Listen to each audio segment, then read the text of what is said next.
Long days, pleasant nights, and welcome to Kingslingers, a Doof media podcast journeying through Stephen King's Dark Tower series and beyond. I am your host, Constant Reader Scott Daly, and I'm joined, as always, by my 108-year-old coworker who walked 4 miles just to be on this podcast. It's Matt Freeman. How's it going today, Matt? Freemantle. Freemantle. You know, I honestly thought that was a typo on the script from me, and I deleted it, and I didn't get it. Scott deleted my intro gag, apparently. I just thought I made a typo on the script. I didn't mean to. I'm sorry. No, that's all right. Yeah, but actually, it makes total sense now that I see it here. Well, here I am. Hit the back button a few times. Yeah, there it is. Yep, yeah. Here I am, though. Laboring these 108 years under the mic. Can you imagine being 108 years old and doing podcasts? Yeah. Jesus. Yeah, you get that Larry King posture real quick. This week on the show, The Stand continues with chapter 45 and 46. We finally meet the mysterious and kind woman from everyone's dreams, Mother Abagail, and she's just a nice old lady who's been summoned by God to do important things. Also, we're back with Franny, Stu, and Harold, the latter of which is being, well, I guess creepazoid is the best phrase I could come up with for Harold. Yeah. Matt, what did you think of this week's reading?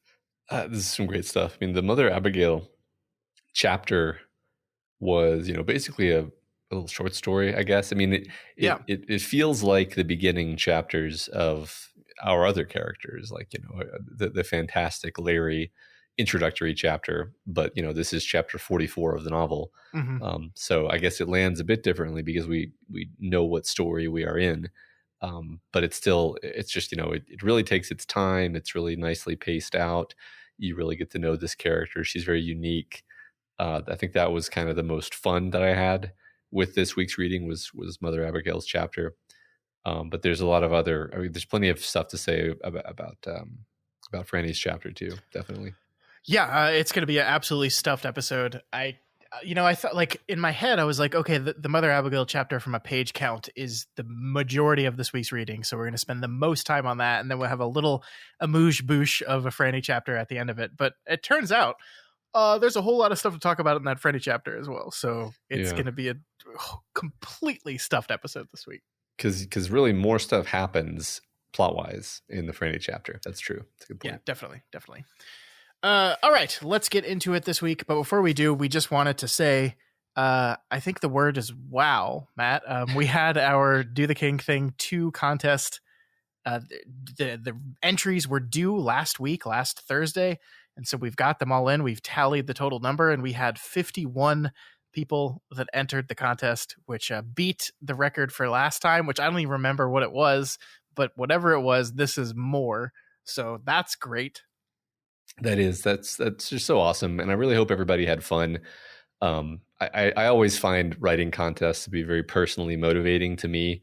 Whenever there's one that kind of catches my eye, and even I don't think I've ever won any of them, actually, to be honest. but I always have a ton of fun, writing sort of to a prompt, or for a contest within some restrictions. I think restrictions and limitations actually help you kind of focus, because if there's just a blank page in front of you with no prompt whatsoever, then I don't know what to do. But if there's just that focus, then that really helps me, at least. So I hope everybody had fun with that. Yeah, and we'll get to work on sorting through all that for you guys. Yeah, I think we mentioned last week that we were definitely going to have that done by this time this week, and I think we. Look, I said that a bit tongue-in-cheek because I kind of knew it wasn't going to happen. But yeah, we've got a lot of work to do to sort through all those, read through all. We have some people who used the word count limit as more of a guideline and wrote considerably more than that. So unfortunately, those entries will have to be disqualified just because of the rules that we set up. It wouldn't be fair to the other entries. So we've got to sort through all that and handle all our voting. We're going to figure all that stuff out. We are not going to be using the Patreon poll system for sure, because we weren't happy with that last time.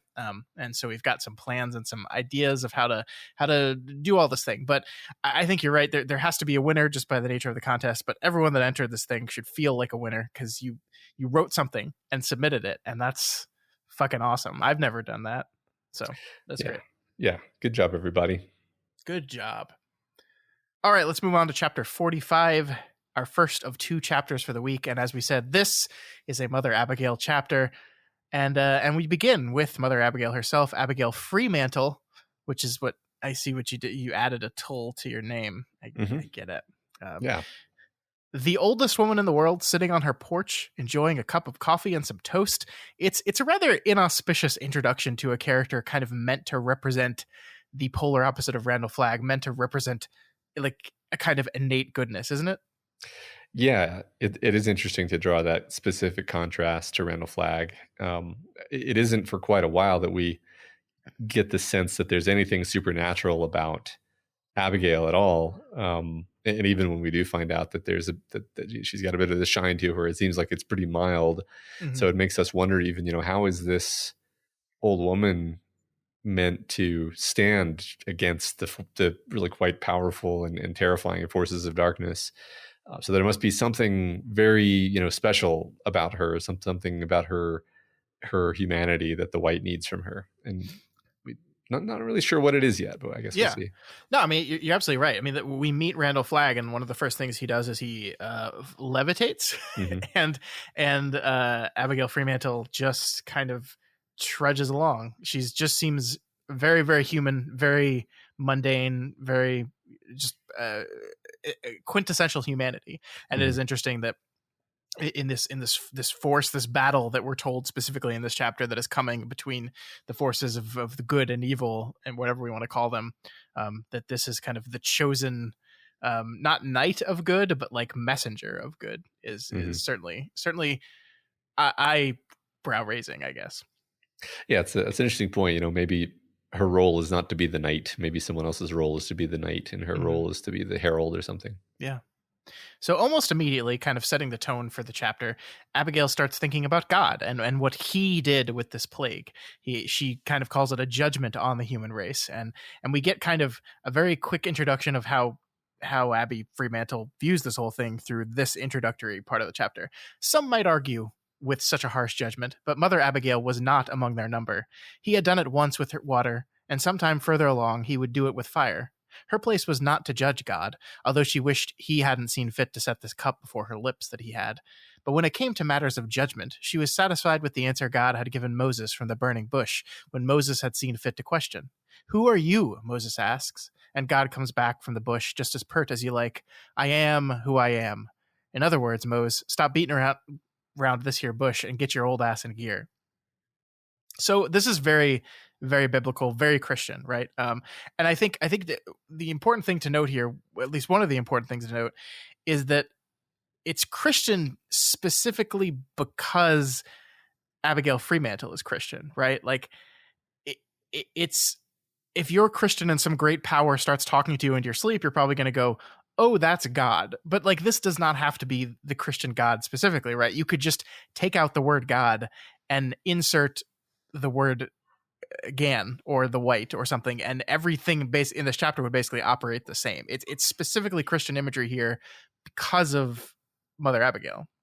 Yeah, I mean, not only that, but yeah, and I think this is a good time to talk about the thread of Christianity that runs through all this, because it's going to happen over and over, so we can just kind of do it here, right? Yeah.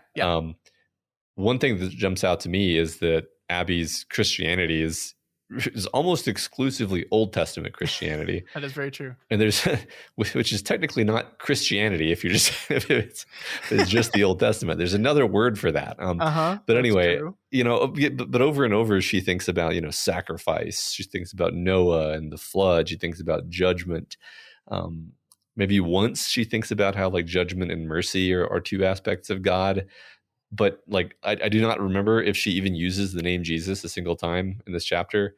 In fact, later on, she basically rejects the newfangled sentiments of the new generation of preachers who think that, the concepts of sin and Satan are actually really just expressions of human character and not actually like an actual agent of evil out there in the world, which is what she believes. Yeah, she's basically quoting Father Callahan on that front. Right. Yeah, that's exactly, yeah. So, but the point is, like, she's, she is fiery Old Testament kind of believing in God is going to ask you to sacrifice your son, and you better be willing to do it. That kind of God. Mhm. And it's I don't know. I just wanted to mark that out, because even calling her a Christian is almost borderline misleading. Yeah. I mean, I had the exact same thought as you about Jesus, and so I actually went and looked it up in the chapter. And I mean, the word Jesus does appear multiple times in the chapter. A few times it's her singing when she's singing the Christian songs in the Grange Hall, and then I think other times she's like uttering, standard prayer language of like, Lord Jesus, give me strength type thing. Mhm. But yeah, you're absolutely right. Like modern Christians, and I know this because because we were raised in modern Christianity. Jesus and God are basically interchangeable, and they use Jesus like almost more than God. Yeah, Um, right. and so this is very, very different from that. And it is very much Old Testament, very much who are you to question the will of God type stuff. And I mean, it's interesting because basically we're living in a world in this book in which there is great forces moving against each other, and like we have no reason to disbelieve Abigail Fremantle in this chapter when she says God came to me and told me we got to go to Boulder because that's where the final battle is going to take place or whatever, um we have no reason to disbelieve her in that. And so we're in a world where it very much seems like there are powers greater than our characters, and they are doing things. Like if we want to say that the plague was caused by the cruel judgment of God, then sure. I mean, that seems like it's very possible, right? Right, exactly. I mean, I think what was funny is my reading experience while going through this chapter was actually basically just like, yeah, I guess. I mean, she's probably right. like, Yeah. like her interpretation of what's happening here is probably the most accurate one, because she seems to be the most tuned in. I mean, obviously, we know that it's it was an accident at a government facility that was Hmm. caused by the government doing research. Like in a mundane level, that's what caused it. But I think in a supernatural sense, this is divine judgment, and I just kind of accept Abby's point of view on this. Yeah, in fact, Nick's kind of doubting of the um spirituality of this whole thing is kind of framed by the chapter as he needs to get over that. Right? Yeah, I think the tone and the mood of the chapter is that she is correct and she is right, and the conflict is, will Nick buy into it in time, to do what is needed to be done here. yeah. When we get to that, I mean, that was one of the few times in fiction where I have not been annoyed by the sort of condescending, like, oh, you silly kid, you'll come around, because it's Mhm. like it's kind of in the framing of the text and the situation. It's like, yeah, she's just right. She Yeah. actually has information he doesn't have. Yeah. One of the other things I think is worth bringing up here, and will repeat itself again and again throughout the chapter, is Mother Abigail's kind of constant refrain of, I wish you would take this cup away from me, Lord. Like this idea of this is what God has asked of you, and you don't want it. And it's not that you're not going to do it, but you don't want it. And I think that's such an interesting thing, again, to compare to Randall Flagg as a guy who is seizing upon this opportunity gleefully and joyfully, versus Mother Abigail, who is like is not begrudgingly doing it, but like she doesn't want to do this. Like she wants to die on the land she spent the last 100 years on, like sitting in a rocking chair, like enjoying the last moments of her life. She doesn't want to pick up and go somewhere new and join this great battle against good and evil. Like she doesn't want to do any of these things, and yet she's being asked to. And so I just think that the dynamic there between how the folks on the side of quote unquote good versus the folks on the side of evil, are kind of summoned and called to do these things, and the ways in which they react to those things, I think are drawing differences between like what it means to be good and what it means to be evil, right? Yeah, and I think it causes us to feel a lot more empathy toward Abigail. Also, the Mm-hmm. fact that she's this understandably scared, arthritic old woman who just deserves her rest, and she's Mm-hmm. not going to get that rest, right? Nope. So she's sitting on her porch here, knowing what's to come, and that means she starts reminiscing about her life. And it's one of those things that I love about Stephen King, because as you said, this is almost like a little vignette chapter where we just spend half the chapter learning about Abby Fremantle, and we learn about her entire life. And I love the writing here in particular.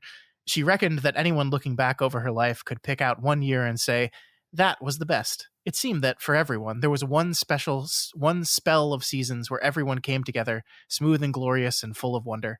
It was only later on that you might wonder why it had happened that way. It was like putting 10 different savory things in the cold pantry all at once, so each took on a bit of the other's flavors. The mushrooms had a taste of ham, and the ham of mushrooms. The venison had the slightest wild taste of partridge, and the partridge had the tiniest hint of cucumbers. So I love this idea of like looking back on one's life and just having, oh, this was the year, right? This was the year where I think everything was just the best. And for Abby, that year was 1902, when her father got invited to be the first black man as part of the local Grange, and Abby got to play her guitar and sing at the Grange Hall. So that was it. That was the best for Abby Fremantle.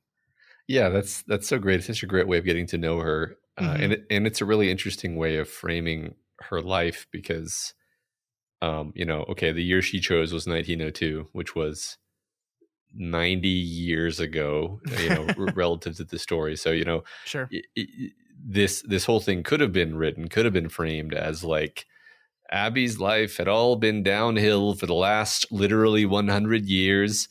But that's not how she sees it. Like, she has this kind of glory to God gratitude about her life and all the mundane years of toil and hard living and all of, the child rearing and just all the life that she lived. And to her, that's what life is. And that is a good life, just because she's able to look back and sort of objectively observe, hey, 1902, that was definitely the best year.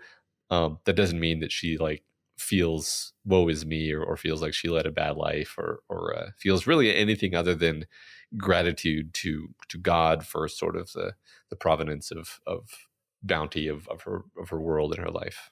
You're so right, because one of the, I think, really interesting things here is she has survived the apocalypse, right? She is alone on this farm in this town, and she doesn't seem down about it. Like, and it's not that she's not sad, but it's like, she's just like, oh, this is life. And she's a woman that, by the nature of her age, has outlived almost everyone around her, like before the world starts ending. Right. When you get to be 108 years old, that's when you start outliving your children, and not because they're dying tragically and young, right? Just because they're really old too, and they just start dying of old age as well. And so she seems like the type of person who has kind of already started to experience this great tragedy of losing all the people around you. And so she kind of sees the end of the world as just like, I'm sad about it. It's a bummer that it happened, but she's not wallowing in it. She's just like, oh, this is just life, and this is the way it's happening. And yeah, I'm thankful to God for the time I've been given. And so I'm just going to keep doing what I need to do. Yeah, she seems to be one of those rare people who actually, deeply has internalized the idea of like, well, it's sad that they're gone, but they're with Jesus.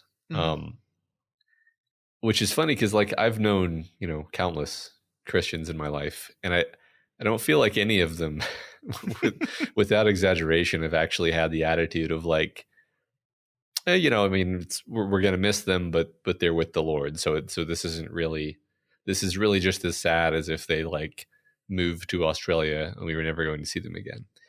Nobody really behaves that way, but Abby kind of feels like she is actually that sort of spiritually, I don't know, devoted, and her belief is on that level. Well, I think part of it is perhaps like everyone, has some level of doubt in their belief, right? Like you could be the most avid Christian and still, like, in the back of your head, there's some like, oh, well, what if I die and there's nothing? I think Abby seems to me the type of person that just has no spiritual doubt at all. Like, she might doubt God's intent, but she certainly doesn't doubt God's will. And so, yeah, I think she can confidently say, oh, they are in heaven with Jesus now. And I have no qualms about that. I know it to be a fact. And so why be Yeah. too down in the dumps about it? She is sort of a perfect avatar of the white in what we've seen of the king cosmology, because you can imagine her standing off against Barlow and just like incinerating him with her right. with her like pure like intent and like total lack of any kind of doubting. That is something worth talking about, because we did make the comparison to Father Callahan's kind of Old Testament-esque view of faith and religion, and how that does kind of line up with Mother Abagail's here. But of course, Father Callahan was a man who was plagued by doubt, and completely losing their faith via that particular path. And Abagail it seems like the type of person that belief system has just kind of strengthened her belief in her God. So that's an interesting comparison, how a similar kind of view on maybe modern Christianity versus Old Testament-esque Christianity, or again, Christianity is not the right word there, but you know what I mean. And yet a completely different spiritual outcome. Yeah. Maybe we can keep that on our back pocket as we go. Sure. That's interesting. So I think one big thing we see here, though, is the power music has, right? Last week, we saw that it managed to calm the savage beast that was Joe when Larry played for Joe on the beach. And here it makes a bunch of white racist folks appreciate a black woman, even if it's just, for a few minutes, right? There's this beautiful writing here as young Abigail Fremantle finishes up her music, and we see, when the last chord floated into silence, that silence held for a long, almost enchanted instant, as though the people in those seats and others standing in the back of the hall had been taken far away, so far they could not find their way back all at once. Then the applause broke and rolled over her in a wave, long and sustained, making her blush, making her feel confused, hot, and shivery all over. So once again, twice in 2 weeks, we see music having this kind of great power over people. And I'm curious, if you have any greater thoughts on why we're shining a light on this specifically in these couple chapters. Not really specifically, no. I mean, what I guess I'm thinking right now is that music and really art in general, but I think music in particular is one of the best ways people have of communicating their inner humanity, which is otherwise kind of hard to communicate. And, this is an idea that resonates with the idea of, we have these characters who are all trying to find each other and come together in this vast, empty wilderness, and actually sort of touch each other's souls. And music is a tool for doing that. The music also appears in the dreams, obviously. So I might have blanked on, is Abigail playing the guitar on her porch in real life, or is she just sitting there reminiscing? She not in this moment, but when people start to approach, she is playing her guitar. Yeah. Okay, gotcha. No, I think you're right. I also, you kind of wonder the ways in which we're seeing characters compared to Abigail. Like we learn a little bit later in the chapter that 4 of our characters have been literally tapped by God. And so the ways in which they are similar to Abby, and maybe to strengthen and endear that relationship. And you could say, oh, well, the one way we have Larry, we know Larry is one of these 4, and Larry was going to have a lot in common with her as far as music goes. Right. And so maybe we can see the ways in which the different traits of Abigail Fremantle compare to the different traits of our 4 characters. Yeah, sure. I like that. I mean, that makes a ton of sense. Actually, I can quickly go through the characters and see the maybe different facets of Abby that they might have to relate to. Yeah. So Abby moves forward in time, talking about her old age and her last remaining family members that are coming to visit her at her house, and encouraging her to modernize her home, to get plumbing, to get a toilet.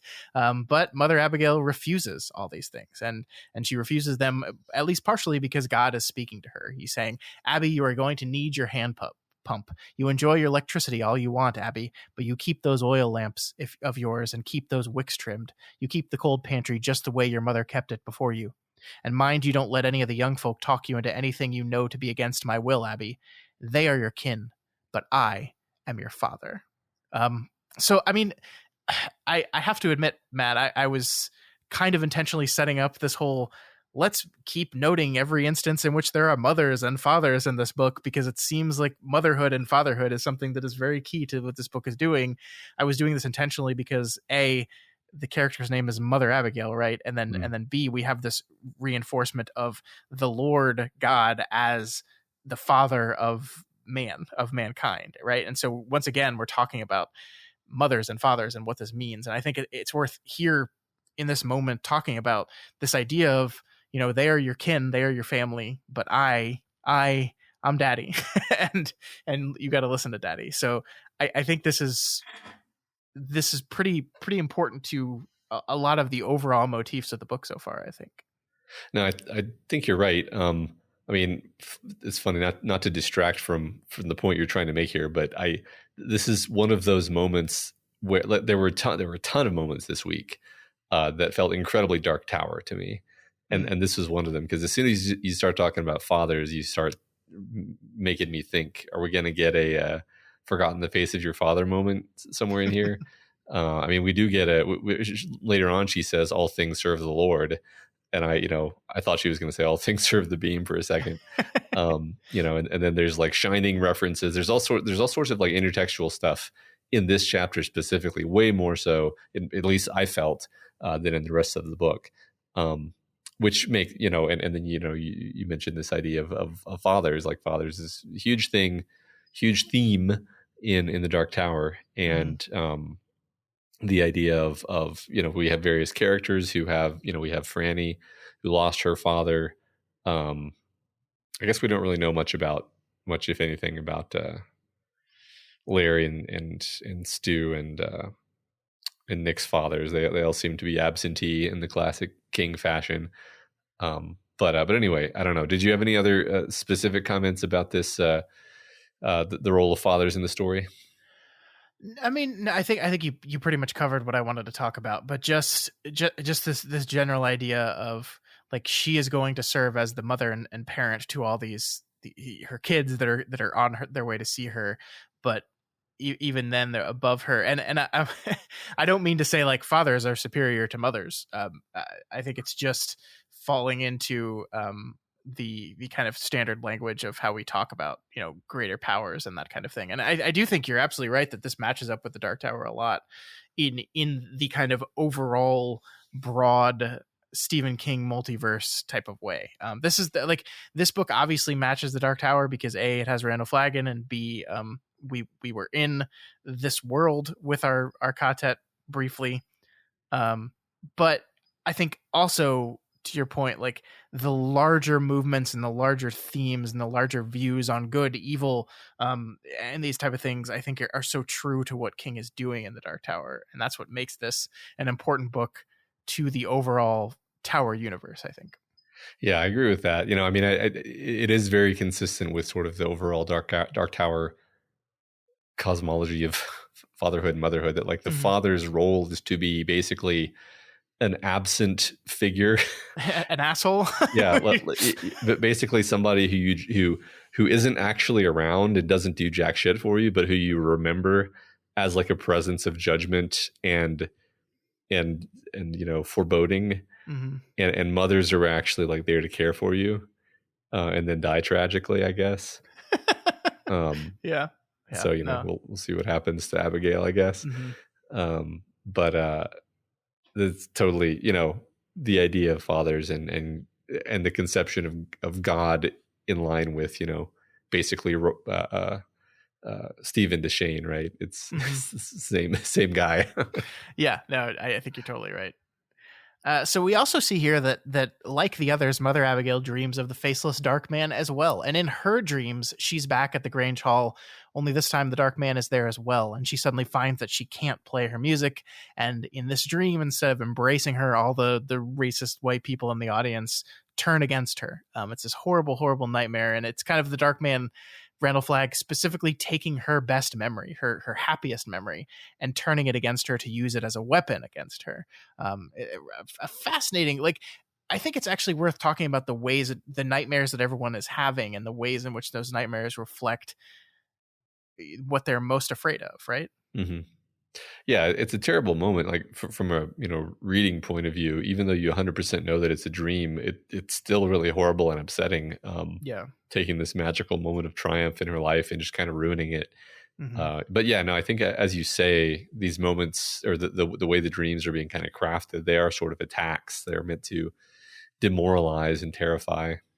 Yeah, but it's interesting the ways in which some of them are attacks of like your happiest moment in Mother Abigail's case. Like let me take your happiest moment and ruin it. And then like Franny's for example, her dream is one of her most horrifying moments, the moment where she had to bury her father. And instead of like ruining a happy moment for you, I'm just going to kind of force you to relive a dialed up, horrified version of one of the worst moments of your life. Yeah, right. But plus threatening her baby, right? Yeah. Yes, So, yeah. yeah. So I don't know. Then then Mother Abigail thinks about all the dudes she's banged in the 108 years of her life, and how sometimes when she was about to come, she would think about corn. Uh-huh. I only bring this up because our friends over at the Kingcast have, over the course of their show, developed and strengthened this working theory that Stephen King has some like weird thing with corn, like some weird kind of sex thing with corn. and this reading, this passage in here, Matt, it's pretty damning evidence. I don't know about you. I enjoy corn. It's good to eat. It tastes pretty good. Uh-huh. I gotta say, I've never really brought the smell of corn into my sex life. Never really occurred to me that, yeah, that's kind of like corn. Or nor vice versa. Never brought my sex life into the vicinity of corn. Yeah. I wish I could laugh this off, Scott, but I do think that both sex and corn are now ruined for me.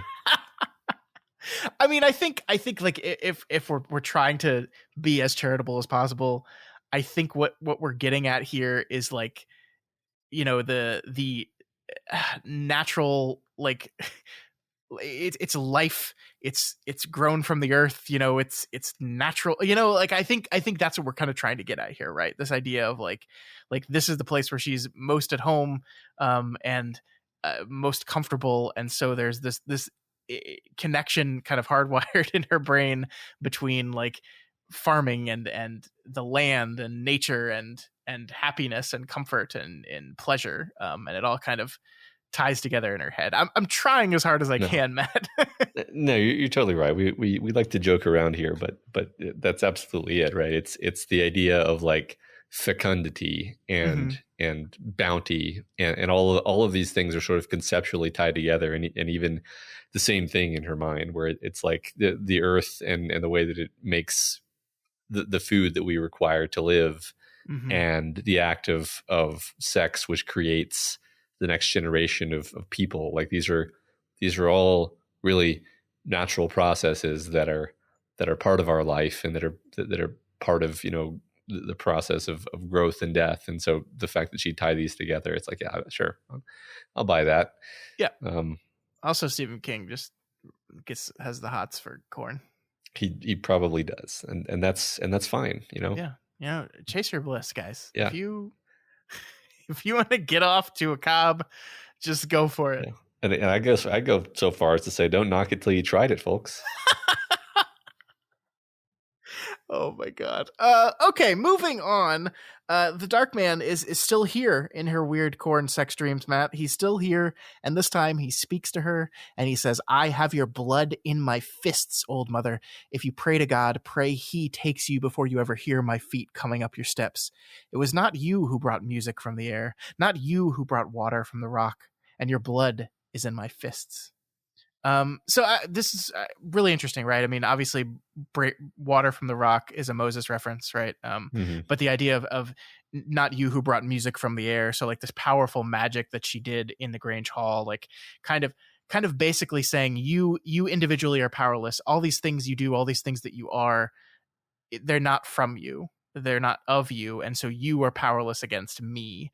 But I think that the most interesting word usage here is something that is repeated again and again in the chapter from this moment on, which is, I have your blood in my fists, which is really evocative, right? I mean, you kind of read that and it comes off tonally the way I think King wants it to, but like, what does that mean, Right. actually? Yeah, because that's the thing. Tonally, it sounds absolutely badass and Yeah. terrifying. But like, what does it mean? What is it saying? It's like, not blood on my hands, not Mm-mm. it's blood in my, not blood in my hand, blood in my fists. So there's like a connotation of violence with the fist. There's a connotation of control, like I've seized you in my fist. Yeah. He has seized it. He has it. He has possession of it. Kind of Yeah. vaguely reminds me of the he walks with your heart in his pocket, gunslinger. Just which is like, maybe it only reminds me of it because it's another Man in Black line. But anyway, it's the idea of sort of carrying someone's circulatory system, life force, right? I mean, blood is yeah. life, and so your life is mine. I have it. I've trapped it and controlled it. So like this idea of like, you are nothing. Everything you are was given to you by someone else. That your happiest memory had nothing to do with you. And I am here now, and so you are as powerless against me as you are against your God. And I think that's it's pretty powerful. It's pretty powerful. I like it a lot. Yeah, me too. And I like the walks with your heart in his pocket reference. That's really great. I like that. Cool. So the reminiscing over Mother Abagail has quite a lot to do in the next few days because she knows she's got guests coming and she has to prepare. So the 104-year-old Abby Fremantle sets out to walk the 4 miles to the nearest neighbors to collect some chickens, so she'll have some food waiting for them when they arrive. The next part of this chapter then is Abigail's long and arduous journey, a journey that is, in essence, basically unnecessary, right? Like, I'm sure Nick would have been very happy to run over to that farm real quick and pick up chickens after they arrived. Like, I'll do it. We'll even help you pluck them.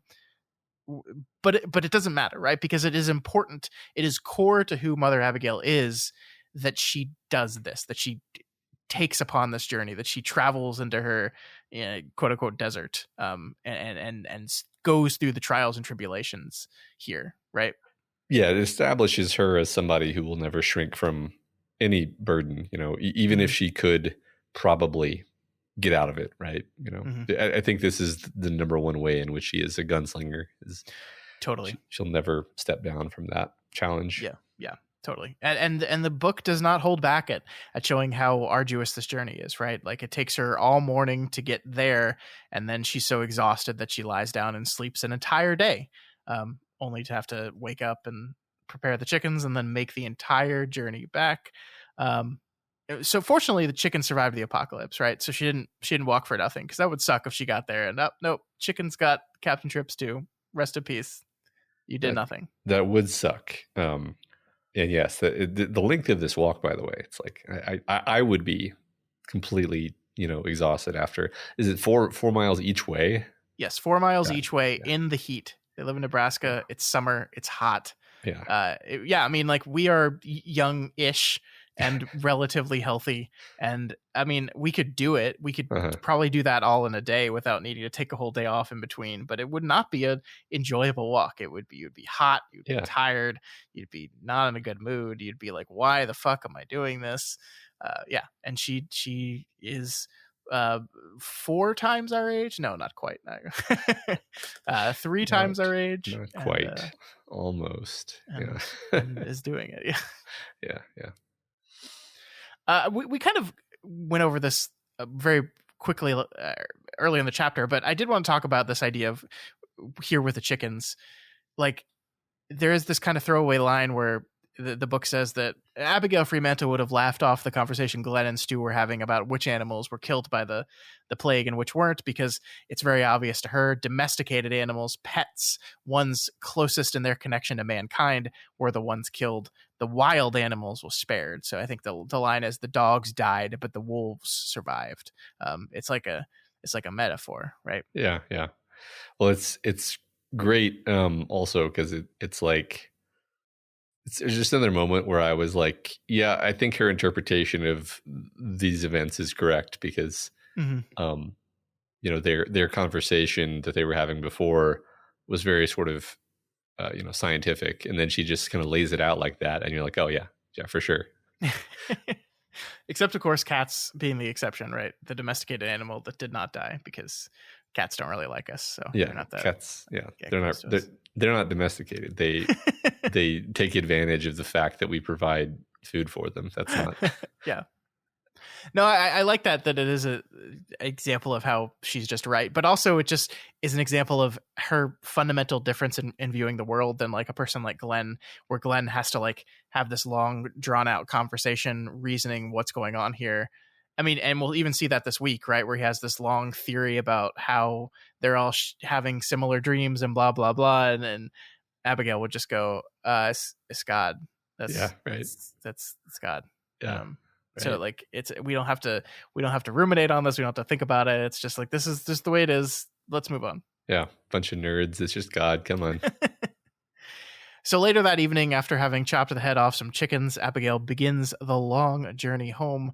It gets dark as she walks, and she is set upon by a pack of wild weasels. We learn it's an animal that she's always been afraid of, because when she was young, she got bit on the finger by a weasel. We kind of, obviously we're told right away that these weasels, the ones that surround her here, the sheer number of them are sent by the Dark Man, that these are kind of things loyal to him that are coming here to fuck with Abigail Fremantle. But we also get a little bit of the experience that she had when she was a child. Was, we're specifically told, I've never seen a weasel act like this. This doesn't make any sense. They're not acting right. So we're kind of lumping that into something beyond just a normal freak accident with an animal too, right? Like there's something like it's almost as if she's been kind of pegged and touched for this from birth, and things have been pushing against her even in those moments as well. Seems like it. I mean, it seems like she's one of these super shining, powerful people who both, the white and the dark have touched and identified as, a possible champion or a possible threat, and been sending weasels at her for her whole life. Yeah. And then as she manages to, with the power of God, scare the weasels away, this happens, and I'm just going to read it, and I'll just let you go, because of course you're going to. Somewhere far to the west, beyond the Rockies that were not even visible on the horizon, she felt an eye. Some glittering eye suddenly opened wide and turned towards her, searching. As clearly as if the words had been spoken aloud, she heard him. Who's there? Is it you, old woman? But it didn't matter. Sooner or later... Oh, actually, I think these are two different things. So okay. I wanted to stop there, because there's a big giant eye searching for her. And I know you wouldn't be able to help yourself with that. So Matt, there's a big eye, and it's searching.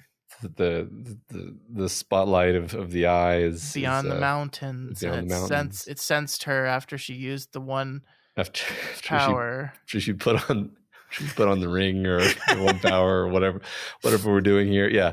No, I mean, it's I don't know. I mean, I love it.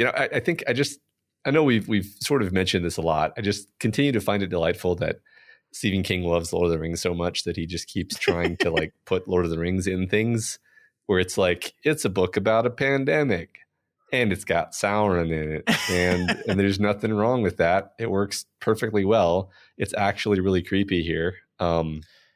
Yeah. And I don't think we've talked about this, but there is, I think King has said, obviously the Dark Tower as a series kind of became his Lord of the Rings in a lot of ways.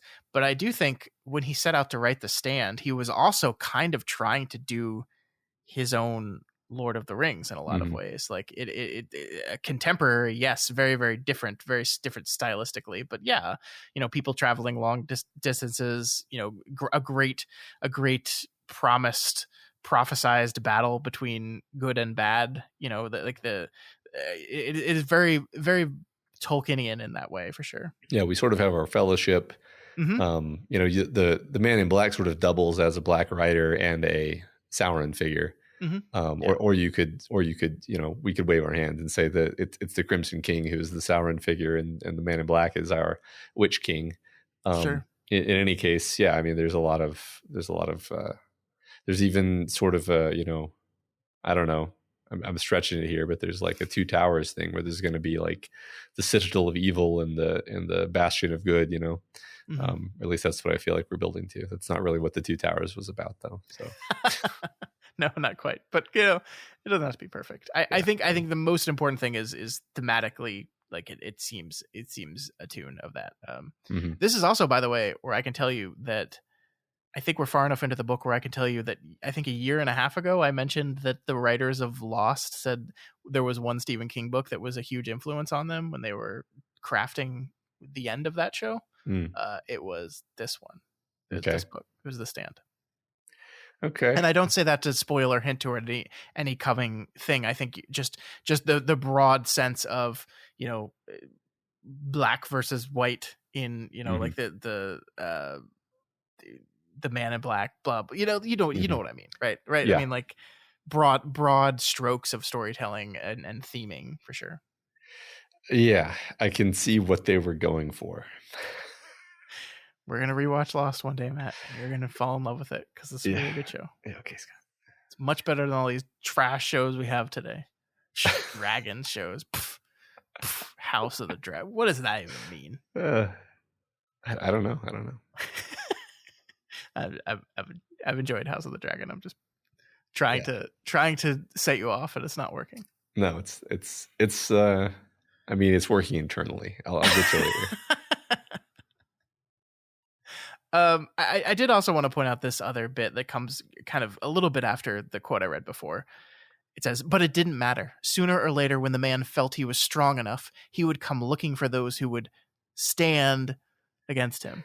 If not this year, then next. The dogs were gone, carried off by the plague, but the wolves remained in the high mountain country, ready to serve the imp of Satan.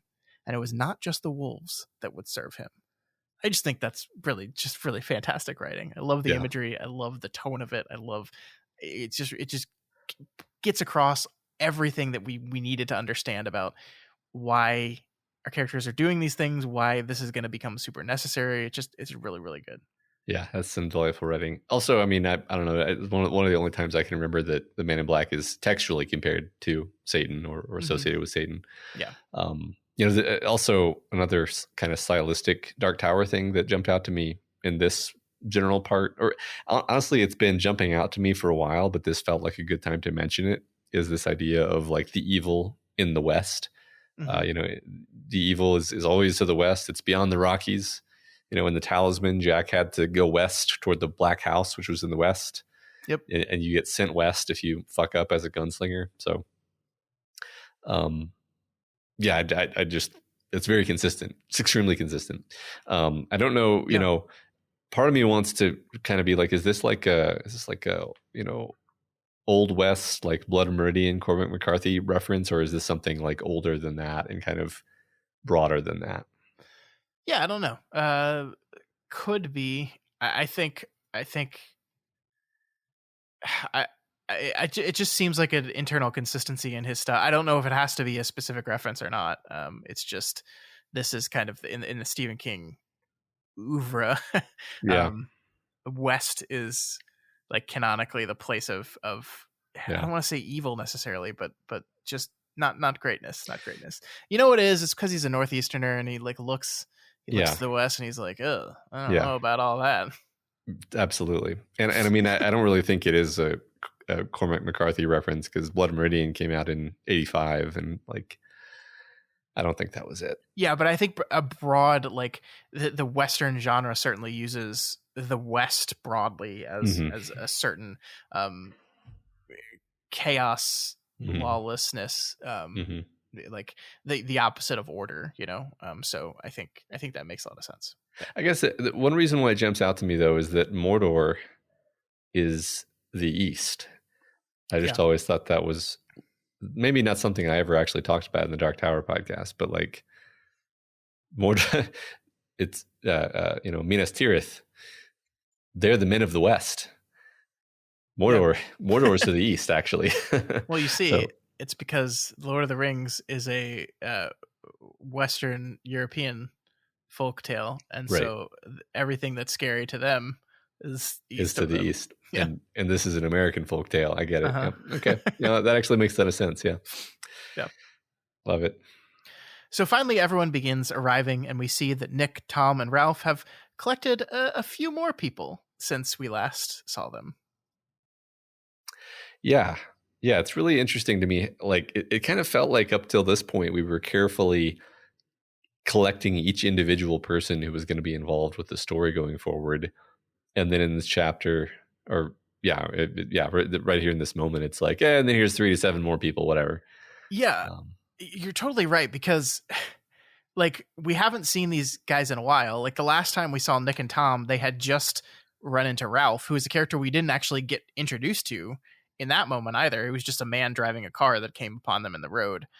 And then, yeah, suddenly here we have a person named Olivia. We have a man named Dick Ellis. We have June. We have a little broken-legged girl named Gina that we find out that one of the other characters saved. And it's just like we very rapidly throw names and characters at us, and it's not as if these people aren't characterized, because I think people like Dick get a little bit of characterization. Ralph, I think, gets the most out of this new group.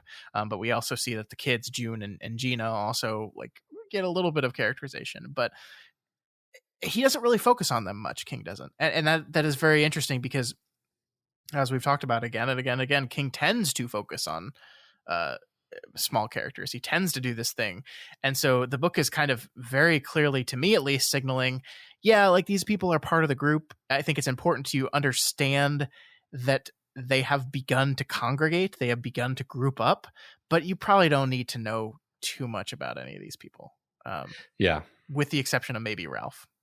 It gives you the sense that we might meet far more people than this, even potentially, and it would, and we just kind of blur out our level of concern amongst them, because yeah, like you just said, King loves his side characters. He loves to go on deep dives with the side characters. So the fact that we, I felt a little bit lost here. I kept getting the people confused. I was like, wait, how many people are there? Right? Like, oh wait, so what? Nick can't talk. Why? Oh, it's Dick. Dick is talking.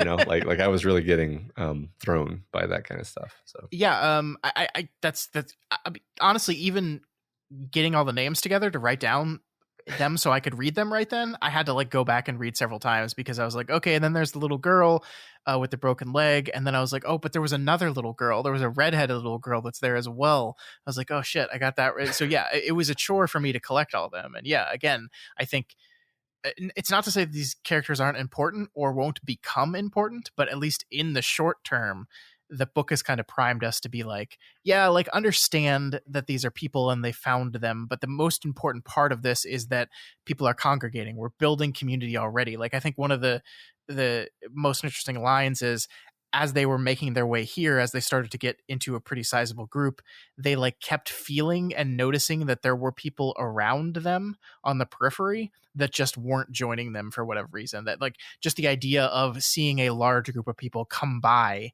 had an effect on the one or two solo people that that were kind of hiding in the wings. So it's like we're seeing humanity and community kind of stitch itself back together. And so it doesn't necessarily matter that we, at least at this moment, have a clear picture of who every single one of these people is. Just that they're here, they're a community, they've met, they've come together. That is what seems to matter. Right. Yeah, I like that. Yeah. We also, I think see Nick here. We haven't seen Nick in a while either, and we see Nick at first from Abigail's point of view. So we're kind of removed from him a little bit, and we see him from that slightly removed perspective, and it's a fair amount of time that has passed since we last saw him, and the thing that impressed upon me at immediately when reading this section is, oh, this has become really important to him. Like he walks up, he has this real moment with Mother Abagail, right? Like it says here, the young man with an eye patch and the dark hair, Nick, jumped over the side of the truck even before it had stopped. He caught his balance and then walked slowly towards her. His face was solemn, but his eye alight with joy. He stopped at the porch steps and then looked around wonderingly at the yard, the house, the old tree with its tire swing, most of all at her. Hello, Nick, she said. I'm glad to see you. God bless. He smiled, now beginning to shed his own tears. He came up the steps towards her and took her hands. She turned her wrinkled cheek towards him, and he kissed it gently. So, like, this is, like, we can see, we know that Nick had the dream, right? When we saw Nick, he had the dream of Mother Abagail, and it obviously meant something to him. But, like, you get the feeling here that he's had this dream again and again and again. And the closer he got to here, the more important it became. And so the book is kind of signaling to us this is a big important moment for Nick, which I think kind of foretells the importance of his relationship with Mother Abagail. Yeah, this feels very beautiful and special. And there's this fantastic tenor of like hope and relief that he's finally reached here, because Nick has been through some shit, right? So in a certain sense, this feels like arriving at Rivendell, where our characters are finally able to like relax for the first time, basically. And it's not like Nick can even really relax, because Mother Abagail is pretty much immediately like, "Yep, we got a important mission," but at least he has found her, right? And that was something that was important to him. Yeah, absolutely. Yeah. So after they have a beautiful dinner of delicious chicken that was made so lovingly and difficultly by Mother Abagail, she takes Nick and Ralph aside, basically saying, I reason you two are kind of the leaders of this whole thing. Ralph a little bit, but Nick definitely the de facto leader of the particular group. We learned that, of course, it was his idea to come this way, and the others tended to just follow on that. So the conversation eventually moves on to the shared dreams they're all having, and then Mother Abagail kind of lays out the plot for us a little bit, right? She explains what God has told her to do. They must go west. They must go to Boulder, Colorado, and there they must wait and gather, because eventually the Dark Man is going to be coming. So that's kind of the plot at this point, right? We've kind of got a clear indication of where we're going now, both literally and figuratively. Boulder, yeah, I love Boulder. Yeah. Boulder's great. It'd be a great place to go. But isn't there part of you that goes, okay, but why Boulder? Yeah, there is. Like, no idea. There's a college there. It's nice. It's really nice there. I was there a few years ago because my sister graduated online from Boulder, and she wanted to fly in to actually go to graduation, which is, I think, the first time she was at the school. Was her graduation. Oh, that's funny. Yeah, I go there every once in a while because I have friends who live there. So it'll be interesting to see if this is one of those times where King describes the town and I like recognize it, or I don't. Yeah, we'll see. Yeah. I also wanted to talk about this.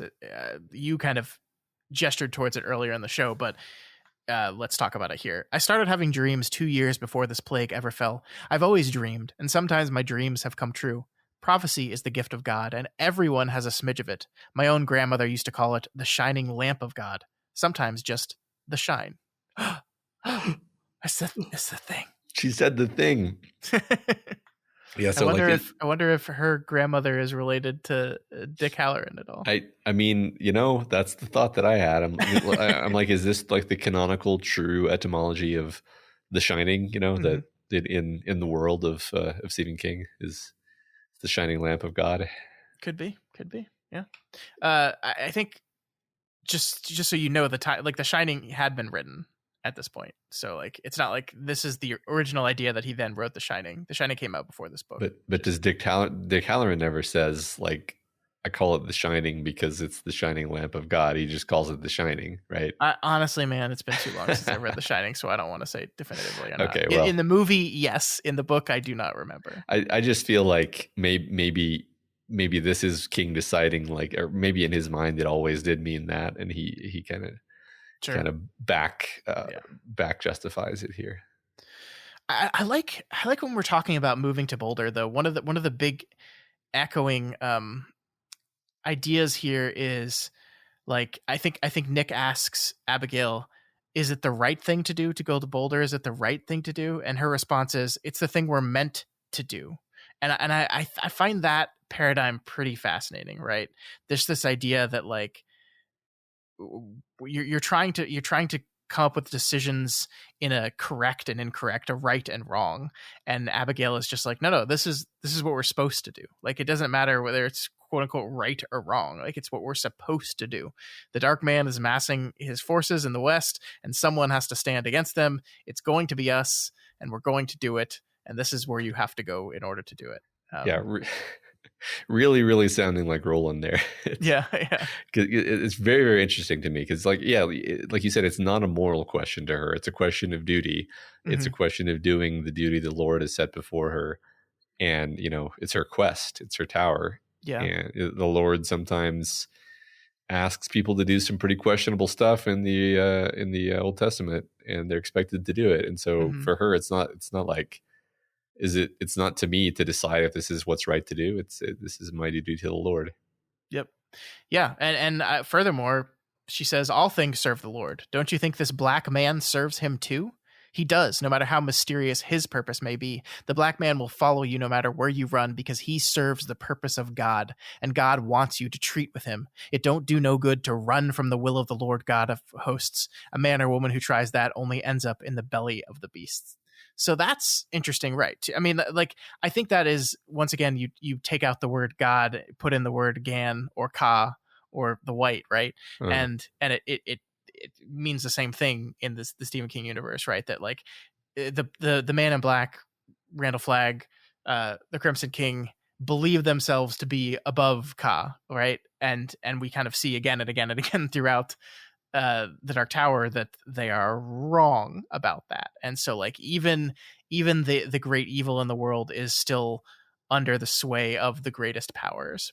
And it again, like, the questions you want to ask that it doesn't do any good to ask Abby is, like, why though? Like, why, if everything that's happening is the will of God or Ka or Gan or the great powers in the world, why do we need to have this treating good and evil treating with each other? Why is that actually necessary? Why? And I think, the why, we might not get a satisfying answer on the spiritual God level, but maybe we can. I guess that's a good thing to talk about with you here in this moment, because up until this chapter, you and I have been having a lot of conversations about what King is doing here with humanity and our essential flaws as people, right? And flaws as governments, as communities, as people, and those flaws being the thing that caused this, and this being an opportunity for us to learn from the mistakes and perhaps build something better than we had it before. How does, in your mind, the introduction of great powers pushing and prodding and moving characters this way and that, does that damage your interpretation of the kind of more mundane people level themes, or reinforce them, I guess is the question. I don't think I felt like anything had been damaged when this was introduced. I think I've just so thoroughly absorbed the idea that whenever King is going to introduce the supernatural, it's going to be a sort of metaphorical elevation of something that was that is real. It is really about the flaw in the heart of every man.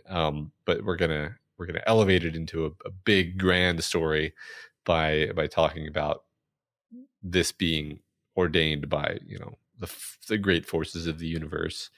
But I don't know. I don't want to just kind of flippantly answer your question, because I think I kind of, it's not like this hurt the story for me at all, but like I think I like the story when it's more grounded. Like, I think I like when Larry's just being kind of a shithead, and his flaws are just like very grounded human flaws. And I think I just detach ever so slightly when we start talking about like what God expects of you, and then like God is clearly an actual agent in the story, and you can tell because it's a book, right?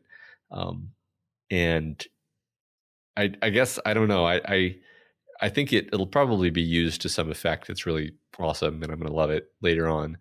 But part of me always wishes it would stay a little bit more mundane. I don't know.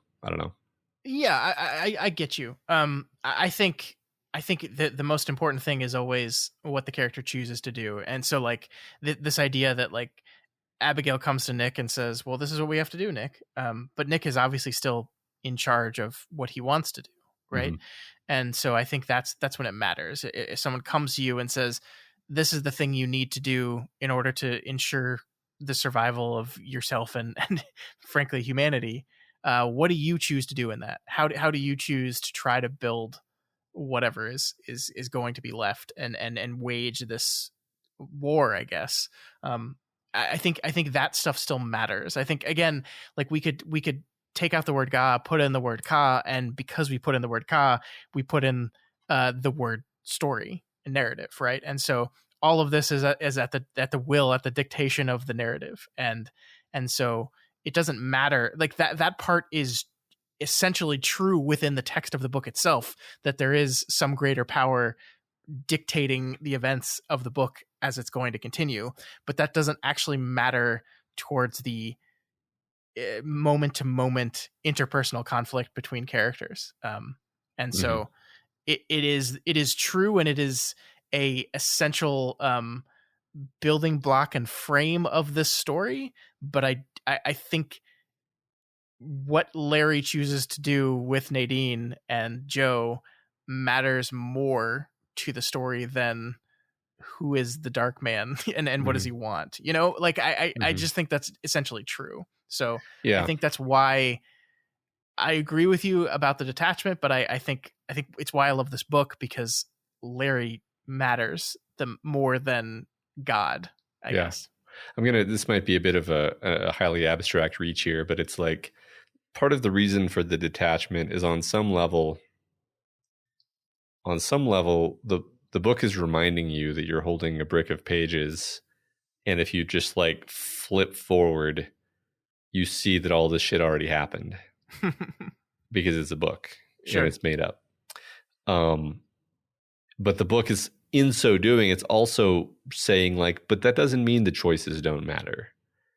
Even though they're made up and even though they're preordained, they still matter. It still matters that they made the right choice, even if it's preordained. Yeah, I agree. And I think that, and so like simultaneously, it's kind of lampshading the fact that it's, a book, you could say. I mean, he's not being nearly as meta as he gets later on with the Dark Tower, but but it's kind of meta. It's gesturing in the direction of meta. Yeah, I like that. So, all right. So there's also this interesting beat where Abby mentions the lonely ones will be drawn to Flag as well, which I think fits really nicely with a lot of the themes we've been talking about the last few weeks. This idea of community and loneliness, and how people kind of tend to congregate no matter what, and that there are some people out there that are so desperate for that kind of contact that if they have been ostracized, someone like Flag will happily, collect them with open arms, right? Mm-hmm. Yeah. I think she also uses the phrase "the weak ones," which ties perfectly with our prior observations about who he's seeking out. Yeah, I don't think Franny's old boyfriend, the father of her child, survived, but if he did, you could see him as being one of the weak ones that would happily go with Mr. Flag. Yeah, I was actually wondering a little bit this week. I was like, are we ever going to get a definitive yes or no? And I'm leaning toward just like, no. Why would you? He's gone. We also learned that God has put his protagonist finger on Nick's heart, along with some others. The way it's worded, she obviously doesn't know any of the people's names, but we recognize them all, right? It's Stu, Fran, and Larry are the ones that she describes. So suck it, Harold. You don't get to have a protagonist finger. No. We knew that already. Mm-hmm. I really do love this moment as well, where Nick says, he says that he doesn't believe in God. The message relayed, he looked unhappily down at his shoes and waited for the explosion. But she only chuckled, got up, and walked across to Nick. She took one of his hands and patted it. Bless you, Nick, but that don't matter. He believes in you. Yeah. What a line. Yeah, it's great. I mean, I usually find that sort of thing patronizing, but coming from Mother Abagail, it's just like, yeah, she's correct here, that, textually and given the story that we're in, we're just like, come on, Nick, get with it. Let's go. Mm-hmm. Yeah. I mean, if you got dreams from God, don't you think you'd live your life really differently? This is just something I think about sometimes. Yeah. I mean, Yes, but I also think Christianity like teaches that that's how you're supposed to live your life anyway, right? I think one of the basic tenets of Christianity is live your life as if God has put you on this planet to do something incredibly important that you must do, and the best way to do that is by living towards his example, right? So I think that's just completely in line with what Abigail understands Christianity to be. That's true. That's true. I've just never been a good enough person to actually do that. Well, who is, Matt? We're all a bunch of dirty sinners. I guess so. Dirty corn sinners. Exactly. So everyone spends another day at the farm, one of the best days since the end of the world, the book says, munching on pork chops and corn and enjoying each other's community and company and corn stuff. But there's still a decision to be made. And Nick, despite not really buying into any of the God stuff, chooses to believe Mother Abagail and makes the decision that the group will be heading to Boulder. I love that indecision in Nick here, though, Matt. He doesn't want to be a leader, but he finds himself one. He doesn't really buy into any of the spiritual mumbo jumbo, but he finds himself at its mercy regardless. And so he focuses on the now, and in the now, a decision is needed, and they have to go. And so that is what Nick chooses to do. What did you think about how he kind of gets around to making this decision in this moment? I've felt very understandable. Like it's sort of a pragmatic choice, really. Like he doesn't know for sure, but it seems like a lot of different things are gesturing in the direction of this decision, and yeah, I guess it's probably what I would have done in his position. And then, Matt, we have this part. "Oh, Nick," Mother Abagail said, "I have harbored hate of the Lord in my heart. Every man or woman who loves him, they hate him too, because he's a hard God, a jealous God. He is what he is, and in this world he's apt to repay service with pain, while those who do evil ride over their roads in Cadillac cars. Even the joy of serving him is a bitter joy. I do his will, but the human part of me has cursed him in my heart. Abby, the Lord says, there's work for you far up ahead, so I'll let you live and live until your flesh is bitter on your bones. I'll let you see all your children die ahead of you, and still you'll walk the earth. I'll let you see your daddy's land taken away piece by piece, and in the end your reward will be to go away with strangers from all the things you love best, and you'll die in a strange land with the work you not yet finished. That's my will, Abby, says he, and yes, Lord, says I, thy will be done. And in my heart I curse him and ask why, and the only answer I get is, where were you when I made the world?" I think this is absolutely beautiful. It's a wonderful capstone on everything this chapter was doing. And I think it says a really important thing about what God or Gan or Ka or spirituality or greater power is in the Stephen King universe. It is mean. It is cruel. It is terrible. And yet the right thing to do is to do what it wants anyway. Yeah, right. It's sort of a, I mean, it's the definition of deontological good is like it's good because it just is. Okay. Yeah. There's not an argument for it. It just is the force of good that created the universe, and you owe it everything without limit. Yep. and it's going to get its way without limit. Mm-hmm. And yeah, no, it's kind of I don't know. It's stark, right? It's such a great end cap for this chapter, because this whole chapter has been this amazing short story about this incredible weariness and incredible dedication to duty of this character. And throughout the story are all of these very appropriate feeling references to Job and Noah. And here, finally, at the end, this character that we've been following just earnestly, understandably breaks down under the weight of it just for a moment. She's not broken. She's just so tired, and she just kind of gives vent to all of her frustrations and sorrows. And then, like, picks herself right back up. Right. And I think the fact that she has this little moment with Nick really kind of, one, humanizes her, I think, and also maybe kind of forgives any like lingering level of self-righteousness that she might kind of be exuding. Yeah. Which I think could otherwise become tiresome. Like if she was just kind of perfect and flawless, then I think there's a risk that this type of character becomes tiresome. But Yeah, I mean, I think to be a Christian or to be a spiritual person or to be a person that kind of puts your hands in the power of something beyond you, you have to doubt it in some way. And I think we talked about her lack of doubt in the existence of God, which I think is very true. The doubt that Abigail has is the will of God, which I think is extremely human. To say that there is some greater power than you in charge of all the stuff and he has a plan or everything is his will, and then you're watching the bad stuff happen, or you're knowing going to have to do something that is going to be bad for you, and you're just like, why? Like, why does that have to be? And that is some of the most essentially human thing that any person can have. And I think, again, the Father Callahan comparison is so apt here, because it's a completely different kind of doubt that Callahan is having than Abigail is having. He is doubting the existence of God, and he wants there to be evil in the world in order to prove that God exists. Because if there's evil, there must be good, right? She has no qualms about the existence of God, but she just is like, why me? Yeah. It's I mean, we've said this is not like she's a very Old Testament kind of God, but there's very much a Jesus Christ-ness to Mother Abigail.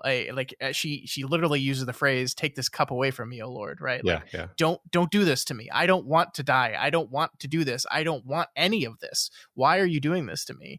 And she's forced to reckon with something that her belief system says the only answer you're going to get is, you couldn't possibly understand my will.